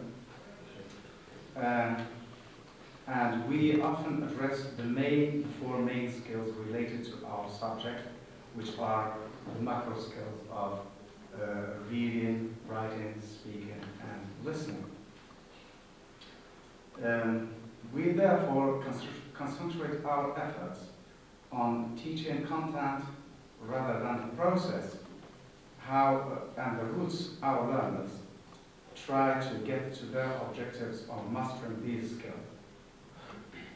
However, experience and maturity in teaching breeds in most teachers a feeling of guilt when they notice or when they see that most of their learners underachieve because of difficulty of mastering the process of study. So we often resort to some of our assumptions, personal assumptions and intuitions, to give tips to the learners to go around their difficulties, and very often these tips do more harm, I would say, than good to the learners. We don't know exactly where our learners' difficulties lie when studying. The only thing we know is that most of them confess that their difficulties lie at the level of the process of study. To my knowledge, no surveys have been conducted among lycée students to pinpoint these difficulties, though high school students are not always faithful respondents for it. Well, the following list, I think, caters for some major areas of weaknesses among our learners, to which maybe study skills could be a solution. We first may think of organizing time and effort, note-taking, highlighting, recalling and memorization, organizing revision, reading and mainly SQ3R, essay writing, surveying a book or an article or a document, and using libraries. Well, the difficulties and the skills in the list above represent to lycée pupils will spread beyond school, and this is even more problematic. Well, we have two types of issues, or two types of routes which our learners may take beyond their school or their lycée education. We may have school leavers after the baccalaureate exams who will find themselves unable to reach independence in their learning because of the rigid habits they have acquired during their previous education. They have always been spoon-fed, and because of their reliance on teachers and rote learning, they never experienced personal independence initiative. No adequate training has been given to them to try their potentialities and self-instruction opportunities. They just cannot carry on their studies comfortably on their own. Many non-official candidates, this is a concrete example, many non-official candidates for the back exams hire teachers to help them on their studies before they sit for the exam. Though the program books are on the market, and yet they cannot interact comfortably with the materials.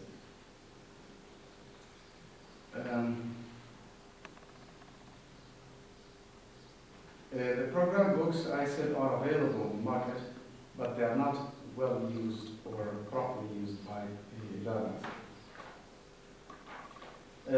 When it comes to school leavers, and those who have a chance to have a job, most of the time we notice that employers who recruit this category of learners were dissatisfied with their adaptation of the acquired knowledge to the personal or professional world. Those who suffer most of this lack of skills are the backholders who enroll at university. Well, this category attracts a great deal of criticism on secondary school teachers for having been concerned with the subject taught and neglected the process. Many a time we have that the first-year college students are unable to make or take notes, for instance, let alone other skills. So one of the main reasons why I suppose that study skills should be introduced among secondary school students is to bridge the gap between secondary schools and university. Well, for some practical reasons why study skills should be introduced: self-instruction and independence in learning. Well, the main reasons behind introducing teaching study skills,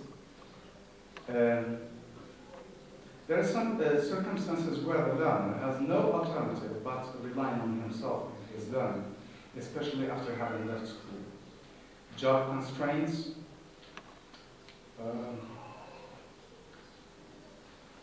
may not leave the learner with any time for an instruction course, so his needs may not be met, or the distance will impose unacceptable personal sacrifices. The nature of the course itself may not answer his requirements, so I think the solution could be, in this case, for such a population of learners, the solution could be study skills. Then the second point is individual differences among learners. Individual differences is recognized to be of great importance in language learning. Attitude differs from one learner to another. Some learners some learn faster than others, and slow learners require more time and help to achieve their objectives. This is why there is nowadays a tendency to individualize teaching. The learner's existing strategies should be developed and extra ones ought to be displayed to him. The learner-centered approach is of great help here. So the learners should not be considered as a mass or a class, but rather as individuals who should not be exposed to the same input and from whom we should expect the same outcome.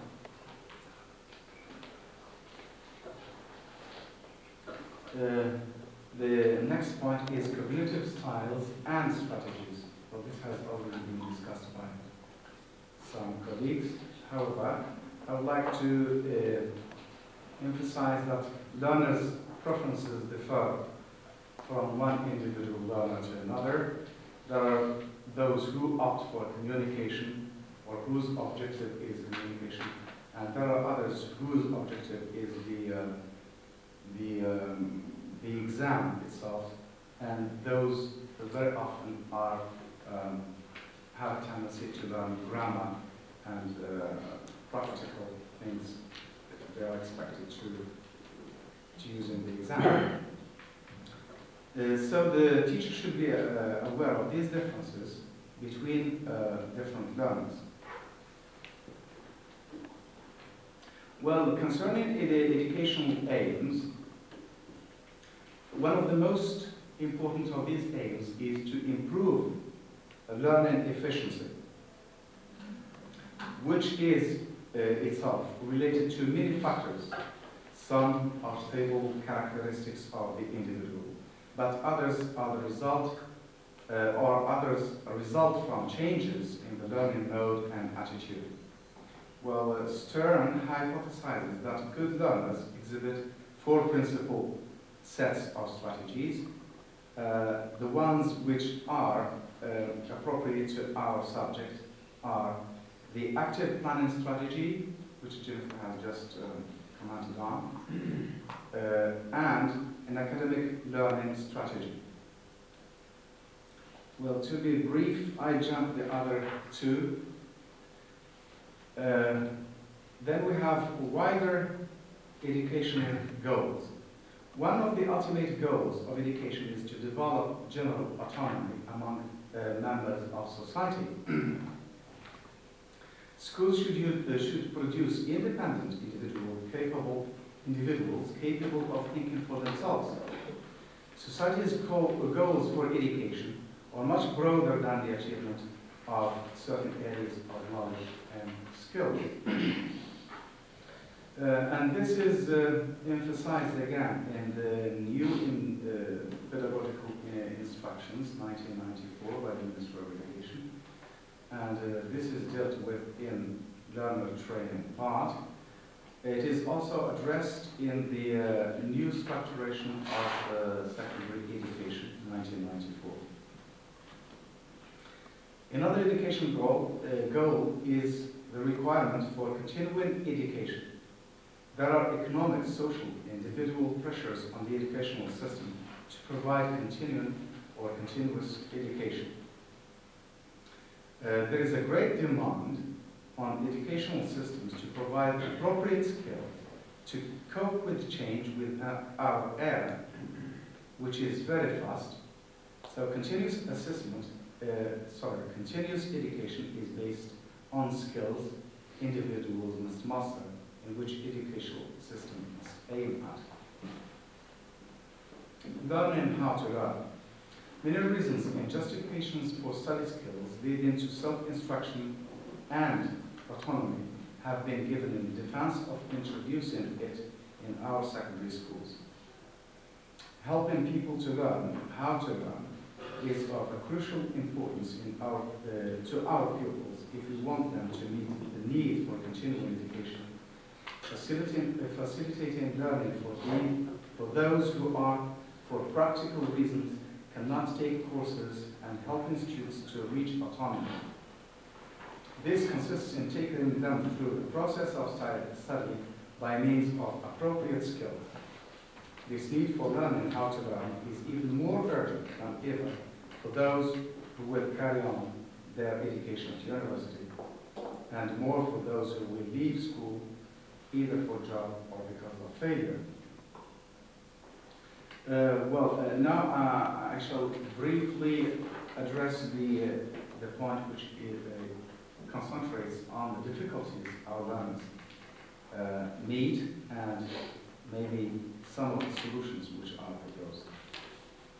So a list of the salient points capable of causing real difficulties to our learners while studying has been mentioned earlier, those 10 points.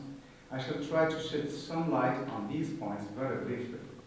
For more information, I could refer you to Study Skills by Francis S.C., How to Study, Practical Guide, 1985. The first point is organizing time and effort. I think this is a point which could be discussed with our learners, or our learners could be trained on starting from the second year or third year maximum. And this may concern both all the streams and all the sections. Two elements should be considered in our time management. Listing the chores and things to be done, and drawing a planner. It could be either a weekly planner or monthly, depending on your possibilities to get organized. Note-taking. Well, this is one of the learners' deficiencies who are unable to practice this skill because of lack of training. To alleviate the burden of the workload, it is an activity which concentrates learners' efforts to identify and understand the task in hand. Through identifying the key points the learner is after, the sources for training to exploit this skill could be books, articles, documents, or teachers' input. This activity could be a twofold one, or could have two purposes, either building a composition from one's notes or identifying the information sought on a document. Highlighting. This activity joins the above one, that is to say, note-taking. It consists in the identification of the new information for future use, and we only need a marker and a text or a passage. After highlighting has been done, the learner has his own conception of the useful pieces of information. If ever he has to resort to the text again, he will be saving both time and effort. Recalling and memorization, the activity consists in giving the learner both tips to use to facilitate his memorization, recall, and at the same time, activities or tasks should be designed as follow-up to such exercise.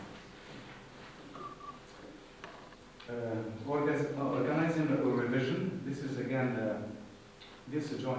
could join again the planning or time management of the learner, and we could again train the learner to revise how to revise his work, and maybe not let the work pile until the end of the semester or the term, and prepare for the exam.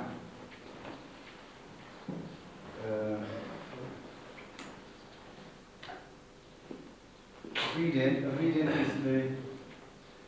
is the last but one activity. This activity includes different skills such as skimming and scanning, taking notes, highlighting, and writing comments. These activities enhance more concentration on the text to train in active learning. The task of reading should be clear to the learner to make him more active. Speed reading is in vogue these years, attracting people's attention to this possibility is of great interest. To avoid slow and word-by-word reading, It helps to alleviate anxiety in the reader and enables him to cope more efficiently with his workload. This, of course, necessitates long-term practice, but raising awareness of the learners to the existence of this skill may be of help. One of the aims of speed reading is to enhance students to get a general idea about the text in set time, which reassures them, yes, that they are not obliged to understand each individual word. Then essay writing, the proposal is to go through the different stages of process writing and quick writing. Then surveying a book. The evaluation of a book permits to find out very rapidly whether the document is of any use to the learner at all.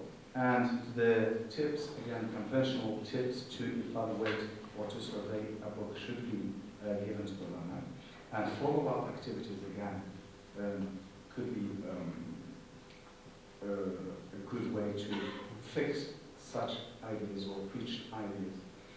I'm thinking of given the activity of distributing books to a class and trying to give them different criteria how to evaluate them, and at the same time try to get feedback from the learners to what extent they have been able or they succeeded in evaluating the book.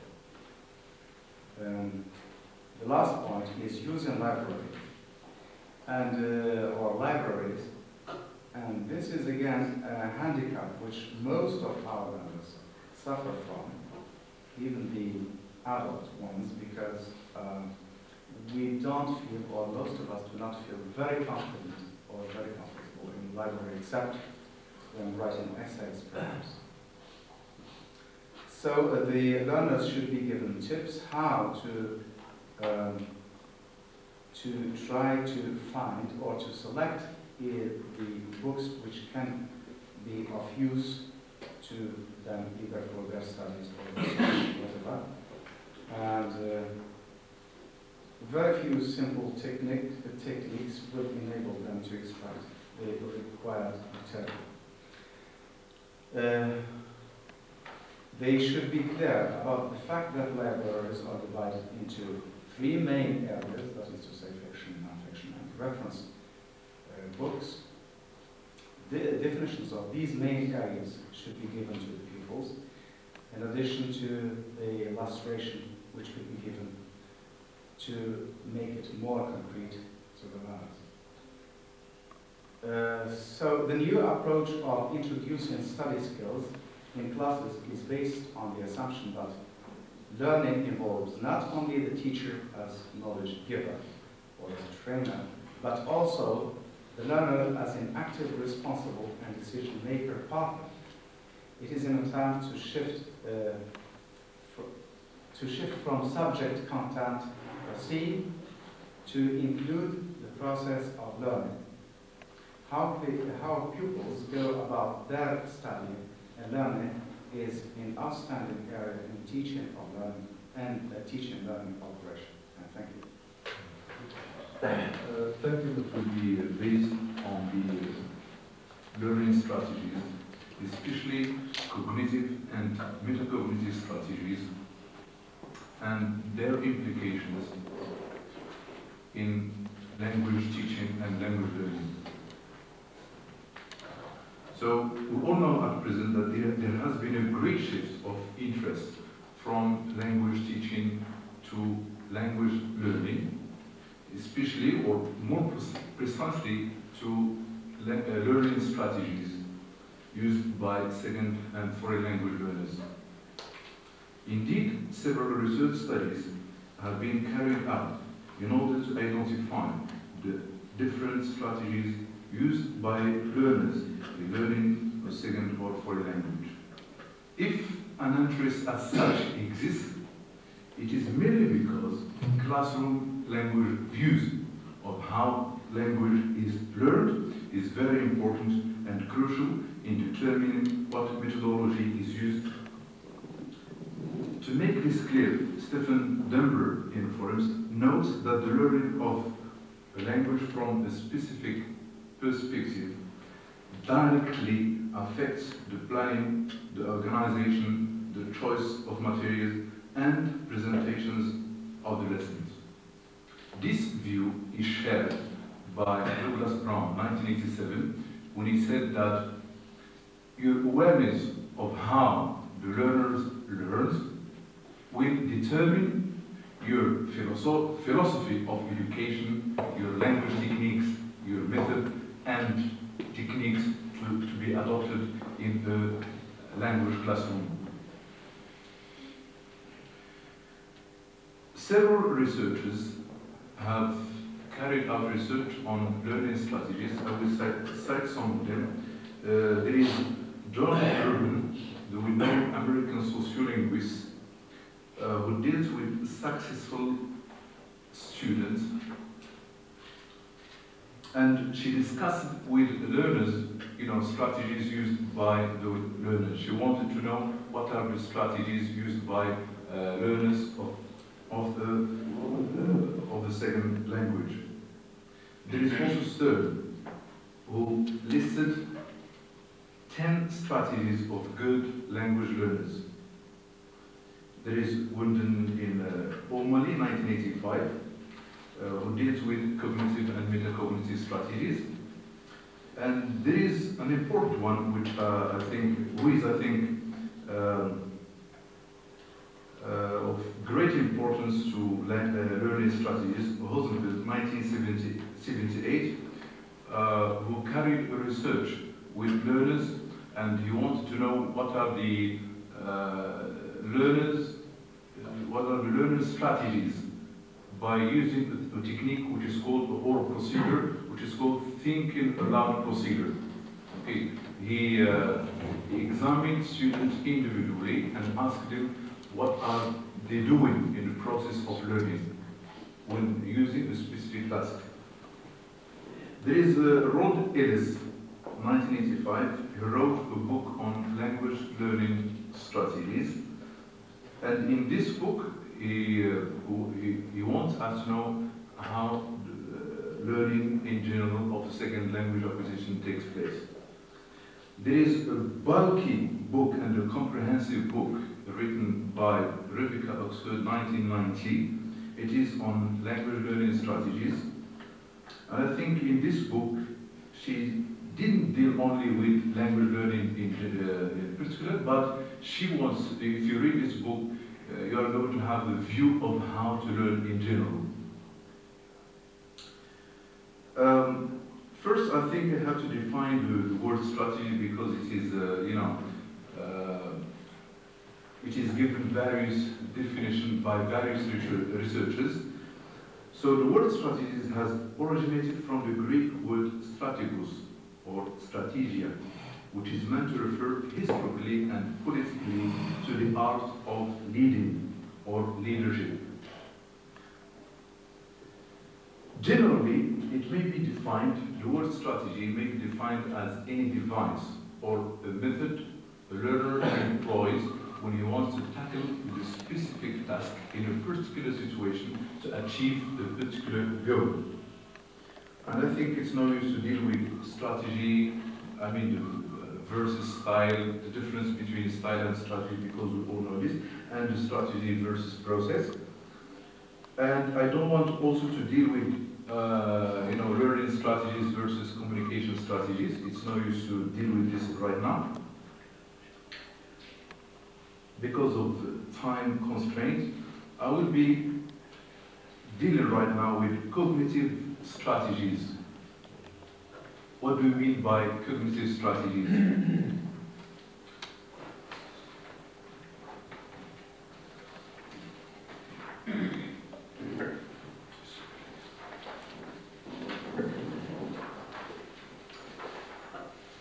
Cognitive strategies are related to learning activities.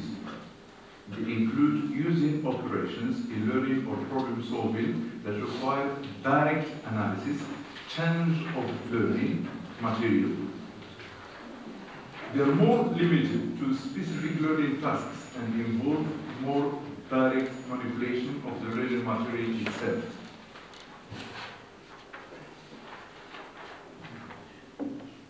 So if you can have a look at the cognitive strategies, and these cognitive strategies are developed by Rebecca Oxford, 1990. Yeah, there are two here. Cognitive, yes. Keep on circulating. Yeah. Cognitive. Just cognitive for So these are the cognitive strategies.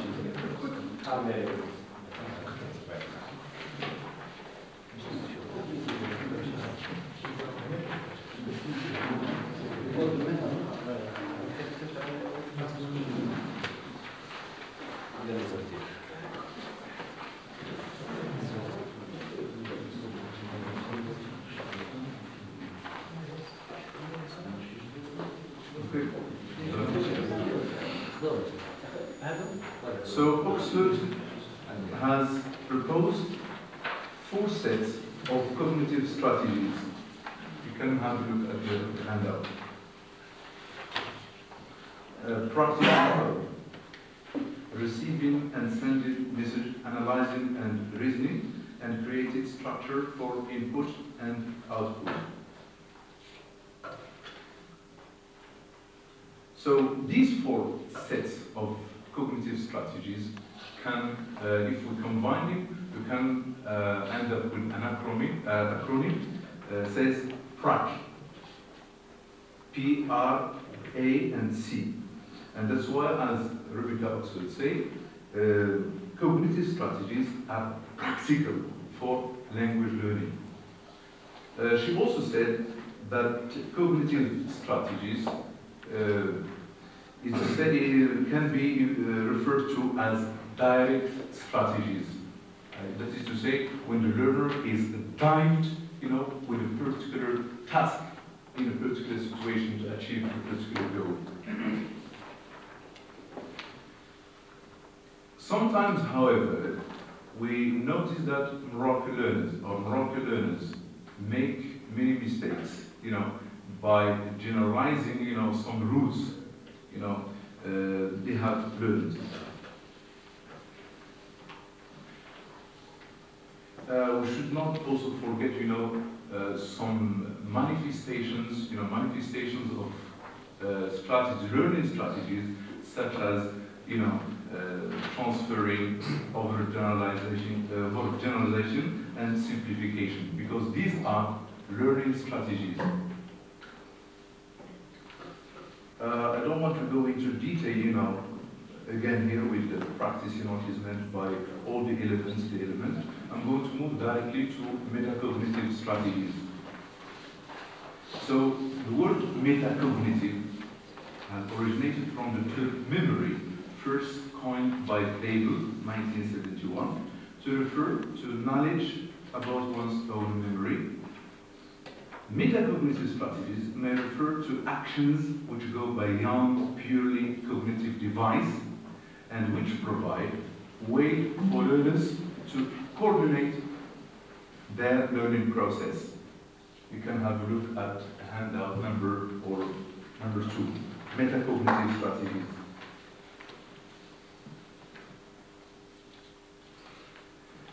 And if we look again at the 3 sets of metacognitive strategies: centering your learning, arranging and planning your learning, and evaluating your learning, will end up with the acronym CAPE, capable. It means that metacognitive strategies make language learners capable. Metacognitive strategies involve planning for learning, thinking about learning. It's a process and as it is taking place, monitoring one's production and evaluating one's learning after an activity is completed.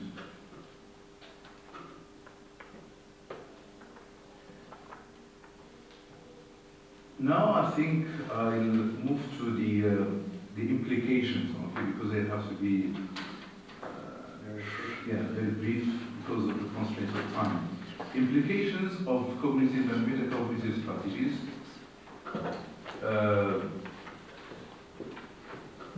The learner, for the learner, and we'll discuss the learner, the teacher, the language tester, and the syllabus designer. So I will differs with the learner himself. So if the Moroccan learner is aware of the metacognitive strategies he uses in learning English as a foreign language, he will undoubtedly become a successful learner. He will assess and evaluate his work.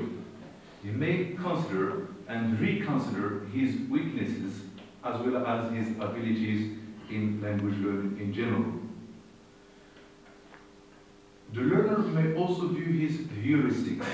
What I mean here by heuristic is language discovery.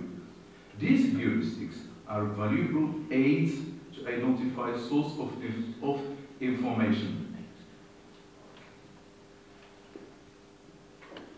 We may assert here that heuristics become internalized for future learning. The learner should do a lot of practice. And I think here I would cite, Krashen's view, for example, of writing. Before 1984, he says in one of his books that the good reader may lead to a good writer. For example, if you are reading a lot, you may become a good writer. But soon he changed his mind in 1984 when he said that good writing leads to good writing. That is, if you practice writing, you can become a good writer. So I can cite the example here of someone who watches, for example, we cannot say that a football player cannot become a good football player just by watching football matches, but I think if he wants to become a good football player, he should practice. We move to the second one, who is the teacher. Teacher should stop considering what students should be doing. I think this issue has been raised by M.A.T.E. I should not say to teacher, you should do that, stop, do this, and so on and so forth. They are advised to lay emphasis and start asking themselves what students are doing. They should spend comparatively little time asking the learners about their learning, how they go about the learning process. They should view and consider what strategies are used by their students or by their learners when tackling specific tasks. Interestingly, teachers who are aware of those strategies will be able to design assignments accordingly. Teachers also should make use of the strategies used by successful or good language learners and do their best to teach them to poor language learners. But I still doubt about this issue because myself, I still ask, questions. How can we teach, good learners strategies to poor learners? The teacher who makes use of the practical observation, that is to say, who directly and closely observes his learners' reactions as well as their strategies, will be able to postulate better techniques and reject methods that seem ineffective and or unproductive. The teacher also should provide his learners with feedback whenever he feels the need, so as his learners can measure and evaluate their own performances on particular tasks. Teachers should stop considering the results, means the product. And I will cite the example of a written assignment, essay. I think teachers should devote, more time to the process of writing and not to the product of the written assignment. Because, as we all know, that the process leads to the product. No product without process. So, I translate the example of the phases that the learner, the Moroccan learner, goes through in writing assignment. For example, 3 stages of brainstorming, editing, pre-editing, proofreading, etc. Implications now for the language tester. And I think I may address here not only to teachers of secondary school, but to those people at the academy, in the Moroccan academy system of the baccalaureate. Language testers should avoid, for example, misleading topics or traps when designing tests so as not to develop, negative attitudes on the part of the learners. Tests should aim at developing more successful strategies in all skills. For instance, they should investigate students' abilities, to what extent they really can interact with any task. They should, for example, test students to what extent they can compose, as Mr. Warren said a few minutes ago, to what extent they can compose, they can write, we're not concerned with the product. Testers, or language testers, should focus on the process of learning. That is, to test whether learners are able to use their cognitive and metacognitive strategies to produce or to come out with positive achievements. They should also consider learners' affective signs, what they like and what they dislike. For example, even topics, what they read, what they write should match with their interests and needs. The 4th one and the last one is syllabus designers. So, since the focus of interest in language teaching and language learning has been from language teaching to language learning, how language learners go about their learning process, syllabus designers should design to create conditions conducive to the development of learning strategies. This is said by Chen, 1990. Syllabus design should aim at developing learning strategies in the learner. How to use those learning strategies to cope with various learning problems that may be encountered. Thus, syllabus design should provide learners with enough problem solving and operations and incorporate ways to deal with them. The textbook should be used by learners as a workbook for self-study, on which learners will be trained to employ their cognitive and metacognitive strategies by themselves.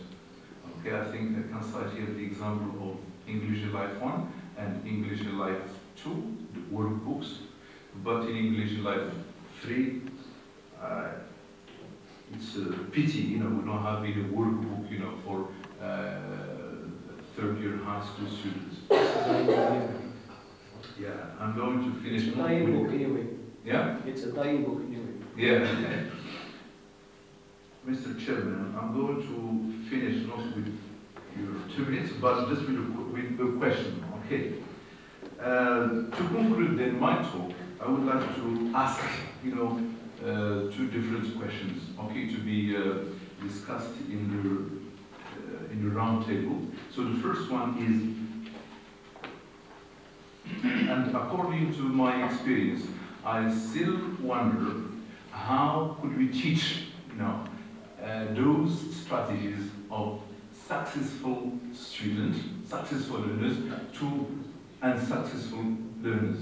Because I still find myself, difficulties in applying this, and I have never come across, or any method, of using this technique with my student, either think about procedure or any other technique. The second question, which is, I think, which is of great importance, okay, and I think we are all aware that our Moroccan learners still find difficulties in the target language. So, do you think, and I'm going to use Alderson's hypothesis, do you think if our Moroccan learners find difficulties in the target language, do you think that this is due to the strategies developed in L1 or L2, or do you think that this is due to the complexities and difficulties of the target language itself? And thank you very much. Fair enough. Fair enough, Mr. Larouz. You have 2 hours to think about the questions. As you can see, we've run out of time. There'll be two slots reserved for discussion this afternoon. And I suggest that we pick up where we left to ask the presenters technical questions. The grandiose, costly questions we can leave till the last discussion where recommendations are needed. So if you don't mind. I think we should have time to go to the candidates. Okay, I'll leave just the pleasure to tell you about the strategies on how to get your lunch.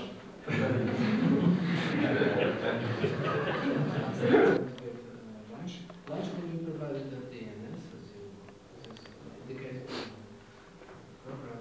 And for that, it should be served hot. now. So we need to go as soon as we can, immediately.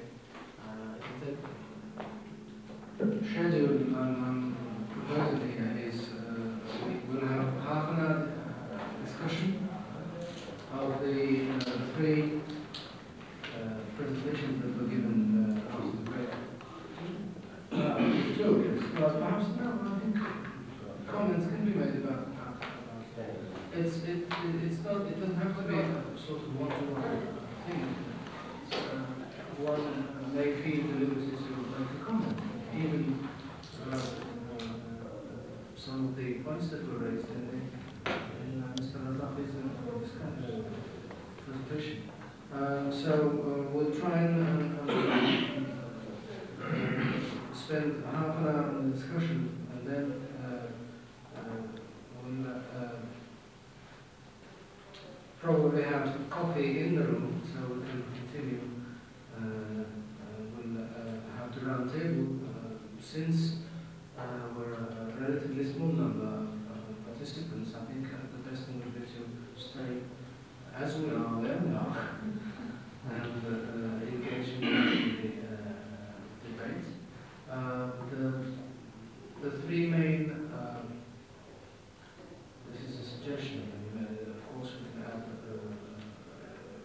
an issue or 2 if you feel the need for them. But the 3 main questions are as follows.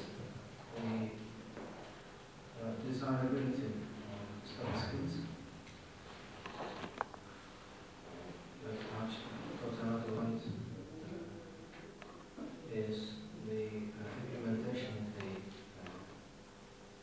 the study skills, and that includes both design and implementation. And the next point could be, on the 3rd point, could be the conditions, the prerequisites for this component to be successful. Of course, you may want to add to this sort of framework, and feel free to chip in and contribute to this session. Now, we're hoping to spend 1 hour on round table. So, if we manage to start the round table at 4:45, finish it at 4:45, we'll be left with about 15 minutes for the closing. Overall recommendations to make will be most welcome. Well, perhaps we can start the discussion or a number of questions relating to the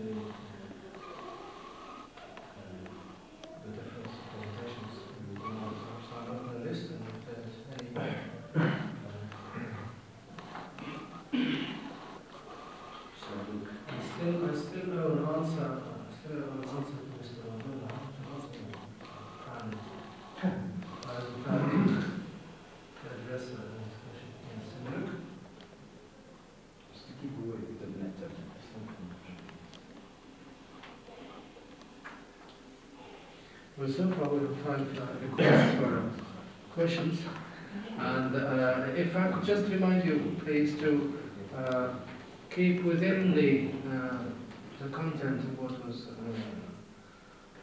given this morning, so we can address the other issues in the round table. There will be time to discuss other issues, but if I could just ask you to concentrate on what went on in the presentations, please. Okay.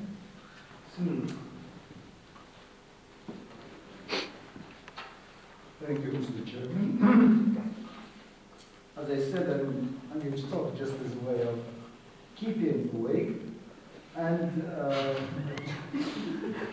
I'll start with the last presentation of this morning. And of course, in fact, the last two were attempts to see how study skills could be implemented at the secondary school level. I just want to point out the practicalities of those of the things that were said in both presentations. I'm talking about the last two, Mr. Razaqi and Mr. Razul's presentation. It was a good thing, you see, Mr. Razul, to talk about those strategies about cognitive and meta-cognitive strategies, and I think the question you asked about the teachability of those, I think that's something we will tackle more maybe in the panel discussion, so I'm not going to say anything about it now. I'll leave it for later on. Mr. Razaqi gave us a list to which we could add some other. If you remember the list, starting with planning, organization, note-taking, highlighting, revision, reading, writing, library work, and so on. Of course, you say we could add some more, but the thing that I want to say about these, or the comment that I want to make, is that these are interrelated. If we present them in isolation, it doesn't mean that they work in isolation. Because in practice, you see, all of these occur, or can occur, and in fact do occur concurrently. So that when you are reading, you see, you are making use of other study skills. And as I said, we could add some more. One of the things, especially at university, one of the things that I find very relevant is to encourage students to start to learning how to type. I'm saying at the university level, maybe not at the secondary school, but even so, because now that computers have made their way to the institutions, at the secondary school level, at the university level, I think one of the study skills that will prove very useful later on is learning how to type and making good use of typing skill. That is an economical way of writing, and maybe that's the best way of improving one's writing capacities. I was told this some 15 years ago, and in fact I discovered that the person who told me is absolutely right. That means I have improved my writing skill through the use of machinery and machines. And this, in fact, I want to use as a transition to Mr. Amqran concerning the focus on writing. I sympathize with Amqran for focusing on writing because it's the most difficult skill, especially at the university level, and having myself some experience teaching composition, first year and second year, although this was a bit in the mid-80s in Rabat, I know that it is the most hated skill by both teacher and student. And a teacher in any English department, you see, feels as if he is punished when he is given composition to teach. And sometimes some heads of departments impose as a way of, you know. But I say I sympathize, but it doesn't mean that I agree with you on the centrality. I feel that reading should be given more prominence. Because not only as a means of preparing students for good writing, but especially that through reading, when I say reading in general, you see, not only reading in class, not only reading comprehension, but getting reading skills. And if one thing should be stressed, I think it is that skill of reading. Especially, as you said, that the type of language that we want our students to practice to produce is formal. And academically speaking, I mean, I put the argument further and say we want our students to function academically. That means, see, and to be an academic, and in an academic setting, one of the skills that we make, or at least that we make use of most of the time, is reading. And reading here in its general sense, information processing. I'm tempted to replace the word reading by information processing. Whatever type of information, whatever source of information. Listening is a kind of information process. Of course, yes. And there again, you say, but again, before talking about, say, stressing writing, I think we should stress reading more, and especially that, and over the last few years, we have been talking about integrating skills, not only at the secondary school level, but at the university level as well. And I'm sure that even in your department, you have made attempts to integrate reading comprehension with writing. I know some, I mean, the attempts, various attempts that I'm aware of, or that were made before, were not successful. But I think there is room for good integration, making better use of reading for writing.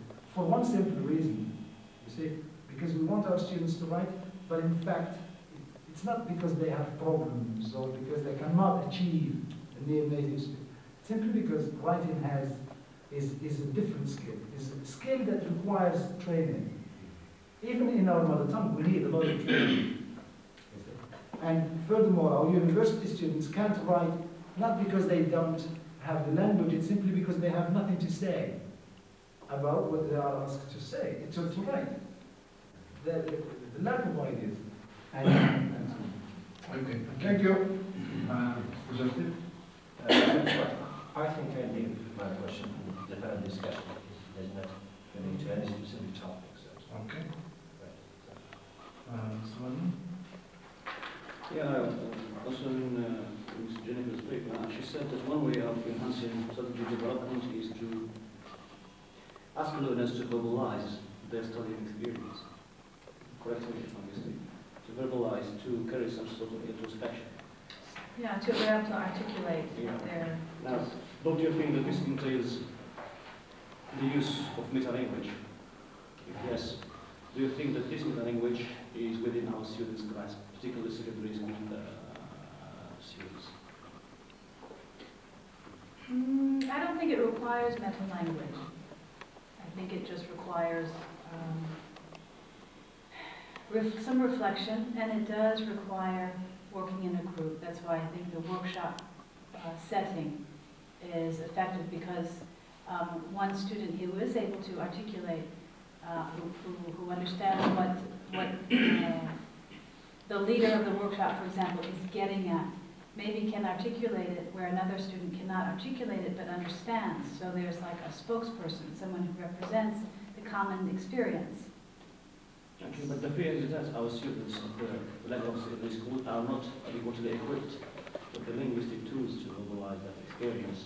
Now, and the fear again is that they may resort to Arabic. Would you tolerate? Would you allow the use of Arabic to identify those strategies? No, certainly. if you were to do it at the secondary level, certainly, yeah. This workshop was designed for university students who have, although they may be first-year university, they've come fresh from secondary school. Some of them are indeed able to articulate concerns as first-year students, as English students, and they can verbalize for the other students if it's necessary to do it in Arabic, most certainly.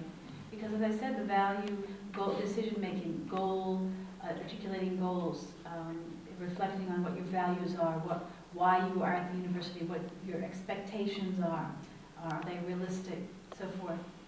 The value of that is not necessarily in what language it's expressed in.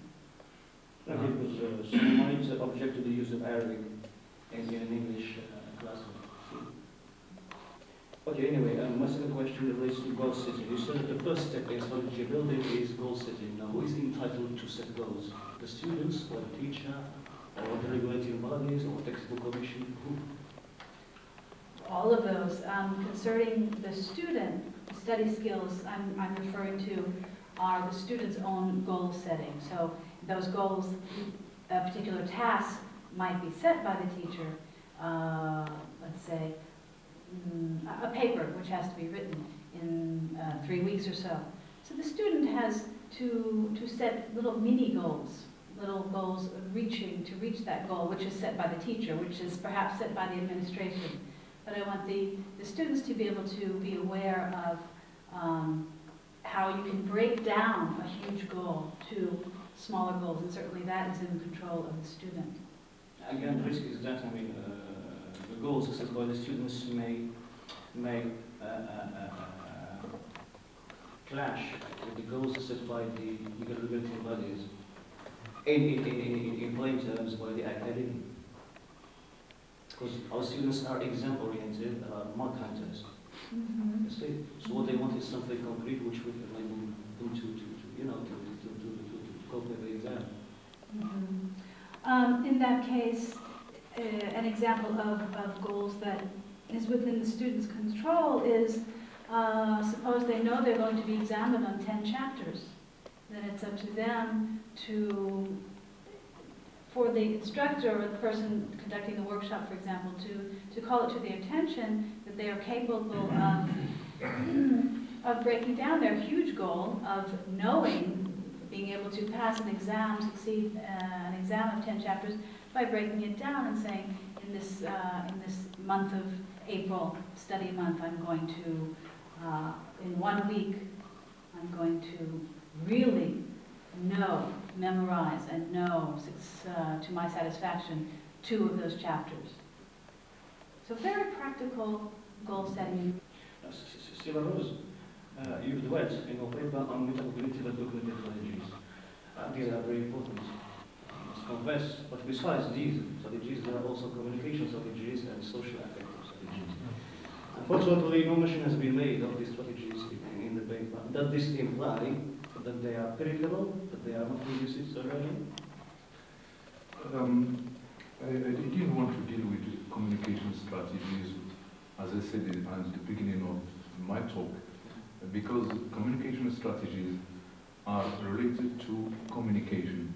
It's communication strategies are features of language, whereas the learning strategies, whenever we talk about learning strategies, we are taking into consideration the learner. So this is my aim in the talk. So I wanted to concentrate more on the learner himself and the strategies he uses himself. Because the communication strategies require, a communication, okay, an interlocutor, the participant if you want, okay, but in the learning strategies, these elements are not prerequisite. And concerning social strategies, this has to do with the, it's more or less the same thing for communication strategy, because for, the learner is not necessary to be involved in a communication turn taking, in a discussion. So Yeah, I wanted to concentrate this on learning strategies used by the learner. Which, as we know, our ultimate aim in teaching English is to help learners develop what is called communicative competence. And communication strategies and social affective strategies I think have a role, have an important part to play in development of that competence. Now, are we to emphasize them? Yeah, I agree with you. I agree with you since the speaking skill is neglected in the our high school system. Okay, and that's why I focused straightforward on the learner himself. Since as we all know that the speaking skill is not given its amount in the academic tests. That's why I neglected this part. Which means that teachers should also neglect the speaking. No. It's not necessary. It's not because we do not test our students from the academic point of view. We do not test their strategies of communication, whether they are able to communicate. But their communication, I think, lies just in the classroom. There is no communication outside. We don't teach our students to communicate outside, outside. Therein lies the problem, because the ultimate aim of the strategies is to enable learners to function independently of teacher in an expected situation. Yeah, normally this is the objective, but practically speaking, it's very difficult, to achieve this aim. If I could jump in here, I think the difference is one of perhaps focus, not of course. See, Larousse did not have the intention to exclude socio-affective strategies, nor the communicative strategies. I think the purpose here was to focus on the learner and what happens internally, the internal process, and therefore little has to do with the socio-affective, unless perhaps affect as an individual or mood would apply to the situation. I don't think there's a conflict. It's just a question of focus here, and I'm sure. I'm not disparaging. I'm not disparaging at all. The problem, what was made to raise the issue of communicative strategies and social is the fact that our teaching now tries to pivot to be communicative. Now, one of the major risks of communicative teaching is the development of a frozen competence due to the overuse of communicative strategies. Now, how are we to reduce the likelihood of that overuse of communication strategies? Can I tell you one question? You can make a comment and write down your name as... Well, I've been trying to get hold of your ears or eyes. The best way to compensate for this, to cope with this problem, is to individualize teaching. Okay. Now my question is, how can we put this into practice? As we know, we secondary school teachers, in general, I'm speaking in general, we are more interested in practical things. And to help us in our classrooms. As we see the situations now, we have 44 to 46 students per class. So how is it possible to behave with the students as individuals, not as a mass, not as a group, as individuals? How is it possible? We would like to have something practical techniques to cope with this problem. Because to me it seems impossible in our classroom situations now. So how can we individualize teaching? How? Very challenging question. Perhaps I might ask an answer. I don't give an answer on behalf of exactly. As you said, this is very honest. It will be like life for the moon. But there are some practical steps, and this has been suggested in the official guidelines. There are two ways of learner training. Individual learner training, where you address each student separately, taking into account his individual characteristics and strategies he draws on when taking language, and this collective learner training. And the regulatory bodies suggest that it will be more time saving and economical to practice collective learner training, addressing the whole class as a whole when they are engaged in a particular activity. For example, in a reading text, we don't want you to try to understand each specific word separately. We would like you to get the gist of that passage. That is a study.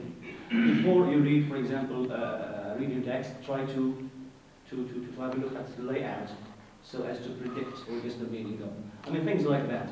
But individual instruction will entail one-to-one teaching, and that's not available even in ESP context in the United States of America. I think the idea is, as individuals with different learning styles. I think that's perhaps the message that one should draw from this.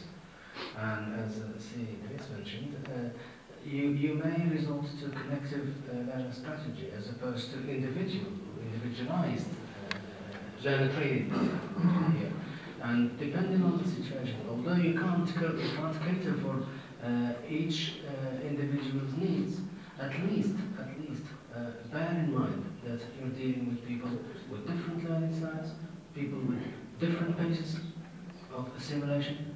That's important, and not treat the class as a sort of abstract concept. It's just one learner. I think that's the message to draw from this. If you can't take it, don't leave it. Can I say something? And on that point, yesterday's roundtable after the talk in Fez, I said, and I think maybe this would be a good response to your concern, is it's important, I think, to acknowledge and articulate and validate different learning strategies in the process of your teaching. Just so that the students are aware, you could call this metacognition if you want to, so that students are aware that there are different learning strategies. Some students operate in some in others. So it doesn't have to be this very set I don't know, presentation, but just to be conscious of it and make it part of your teaching. I know particularly for me, I'm often a visual learner, and I know I can remember something and I can picture where it was on the left top of the page. And so you can acknowledge that there's someone to learn visually, auditory, and so forth. I would like to add something. Right, I think what we're doing is probably to vary the tasks, right, so as to give opportunities to teachers to explore different learning strategies, right, instead of that like step teaching, right, give them that opportunity, setting different learning tasks, right. I think this is just one way of doing it. And there is something else, is that the teachers, pedagogical intent should be made clear to the students sometimes. This is what I intend to do. This and this. This is part of the training. We do it in process learning sometimes when we want the students to write. You may tell them about the topic. This is what we're going to talk about. This is the first stage, in the pre-writing stage. So that is part of learner training. Explaining procedures. Explaining It's part of perhaps the touch on the metacognitive, meta-language in English. Yes, I just want to raise two important points which have been discussed so far. I mean, in the presentations of our colleagues, there has been a hint at learners' autonomy, learners' independence, humanistic education in Mr. Akram's presentation, in Mr. Razak's presentation, individualized instruction, and even Mrs. Vianney's last question was concerned with the same issue. And all of these conceptual terms have one single goal to tackle. There is a focus on the learner. Now, I have a question related to Mrs. Vianney's question, is that we are made to face a very challenging situation in Morocco. We have a heterogeneous kind of classrooms. We have a classroom which consists of a variety, a number of students having different ages, different sexes, coming from different socio-economic backgrounds, having different motivations, having different attitudes towards the language, towards the teacher, and so on. So how can we, as teachers, adapt our teaching material to meet such, to cater for such variabilities among the learners? This is, of course, a very intricate issue which is still open to debate. Now, the second point I would like to highlight in this respect is concerned with Mr. Amparan's statement that the oral skill has been eliminated from the syllabus. Of course, I mean, here I would like to quote Dawson's famous statement that there are rules of use without which the rules of grammar will be destroyed. Yeah, Hines, yes, very sorry. Now, I mean, this speaking skill is not given as much attention as it deserves. Why? Because, I mean, if we feel that there is a kind of incongruence between the objectives of teaching English at the secondary level and the way we assess the skill and the prime consideration. For instance, in the objectives of the 3 textbooks, we find that the objective of this textbook is to equip the learner with the communicative aspects of the foreign language. The major goal of this textbook is to help him participate or being engaged in a social setting, to participate. Now, I mean, of course, this is again another problem, because do we in fact teach students how to communicate? This is a question which is open. Now, I mean, of course, in communication, there are a lot of factors which are part and parcel of the whole framework of conversation. Of course, language use is not dependent on the linguistic mastery of the learner. Language use is dependent on whom the speaker is addressing, first of all. The addressee. Is there any intimacy between the 2 participants? Or are they different? For instance, the speaker is addressing a superior. Okay? So language use, I said, language use is dependent on whom the speaker is addressing, what channel he is using. Is it spoken or written? In what setting he finds himself. This is again another factor which should be incorporated or taken into account. And what are the purposes of his communication? Of course, these are some of the major factors that should find a place within the syllabus and that should be taught to the learners. Because, again, why did I say that there is a kind of incongruence? Because when we take into account the exam, I mean, we find that just 2 questions concerned with language function related to the objectives of the teaching English stated in the textbook. Of course, the questions are in abstract from context. We can say that the questions are looked at from the contextualized point of view. Again, I mean, the scoring system allotted to the section, language functions, 1.5, has nothing to do with, there is kind of imbalance between the language function, which is meant to measure the learner's mastery of the speaking skill. Again, about whether the writing skill can give us an indication of the learner's mastery of the speaking skill. I mean, these are the 2 questions that are still for you. If you want to make a comment, then you can just have your name and we have Sahjid and Simzian. Okay. You want to comment on that? Yeah. If the ink broke, you know, why fix it? I was waiting for a health checkup for the situation in secondary school. You know, these are the facts, and these are the ailments, and these are the possible solutions. What I, gathered, and I may be, probably misjudging the situation, is that everyone is trying to amplify his angle. I had an episode where, very recently, when some teachers came to me and started to say that, well, the oral component, I teach this, the oral component is more important, and then the written, is more, why do you give it such importance? I believe that, we need an assessment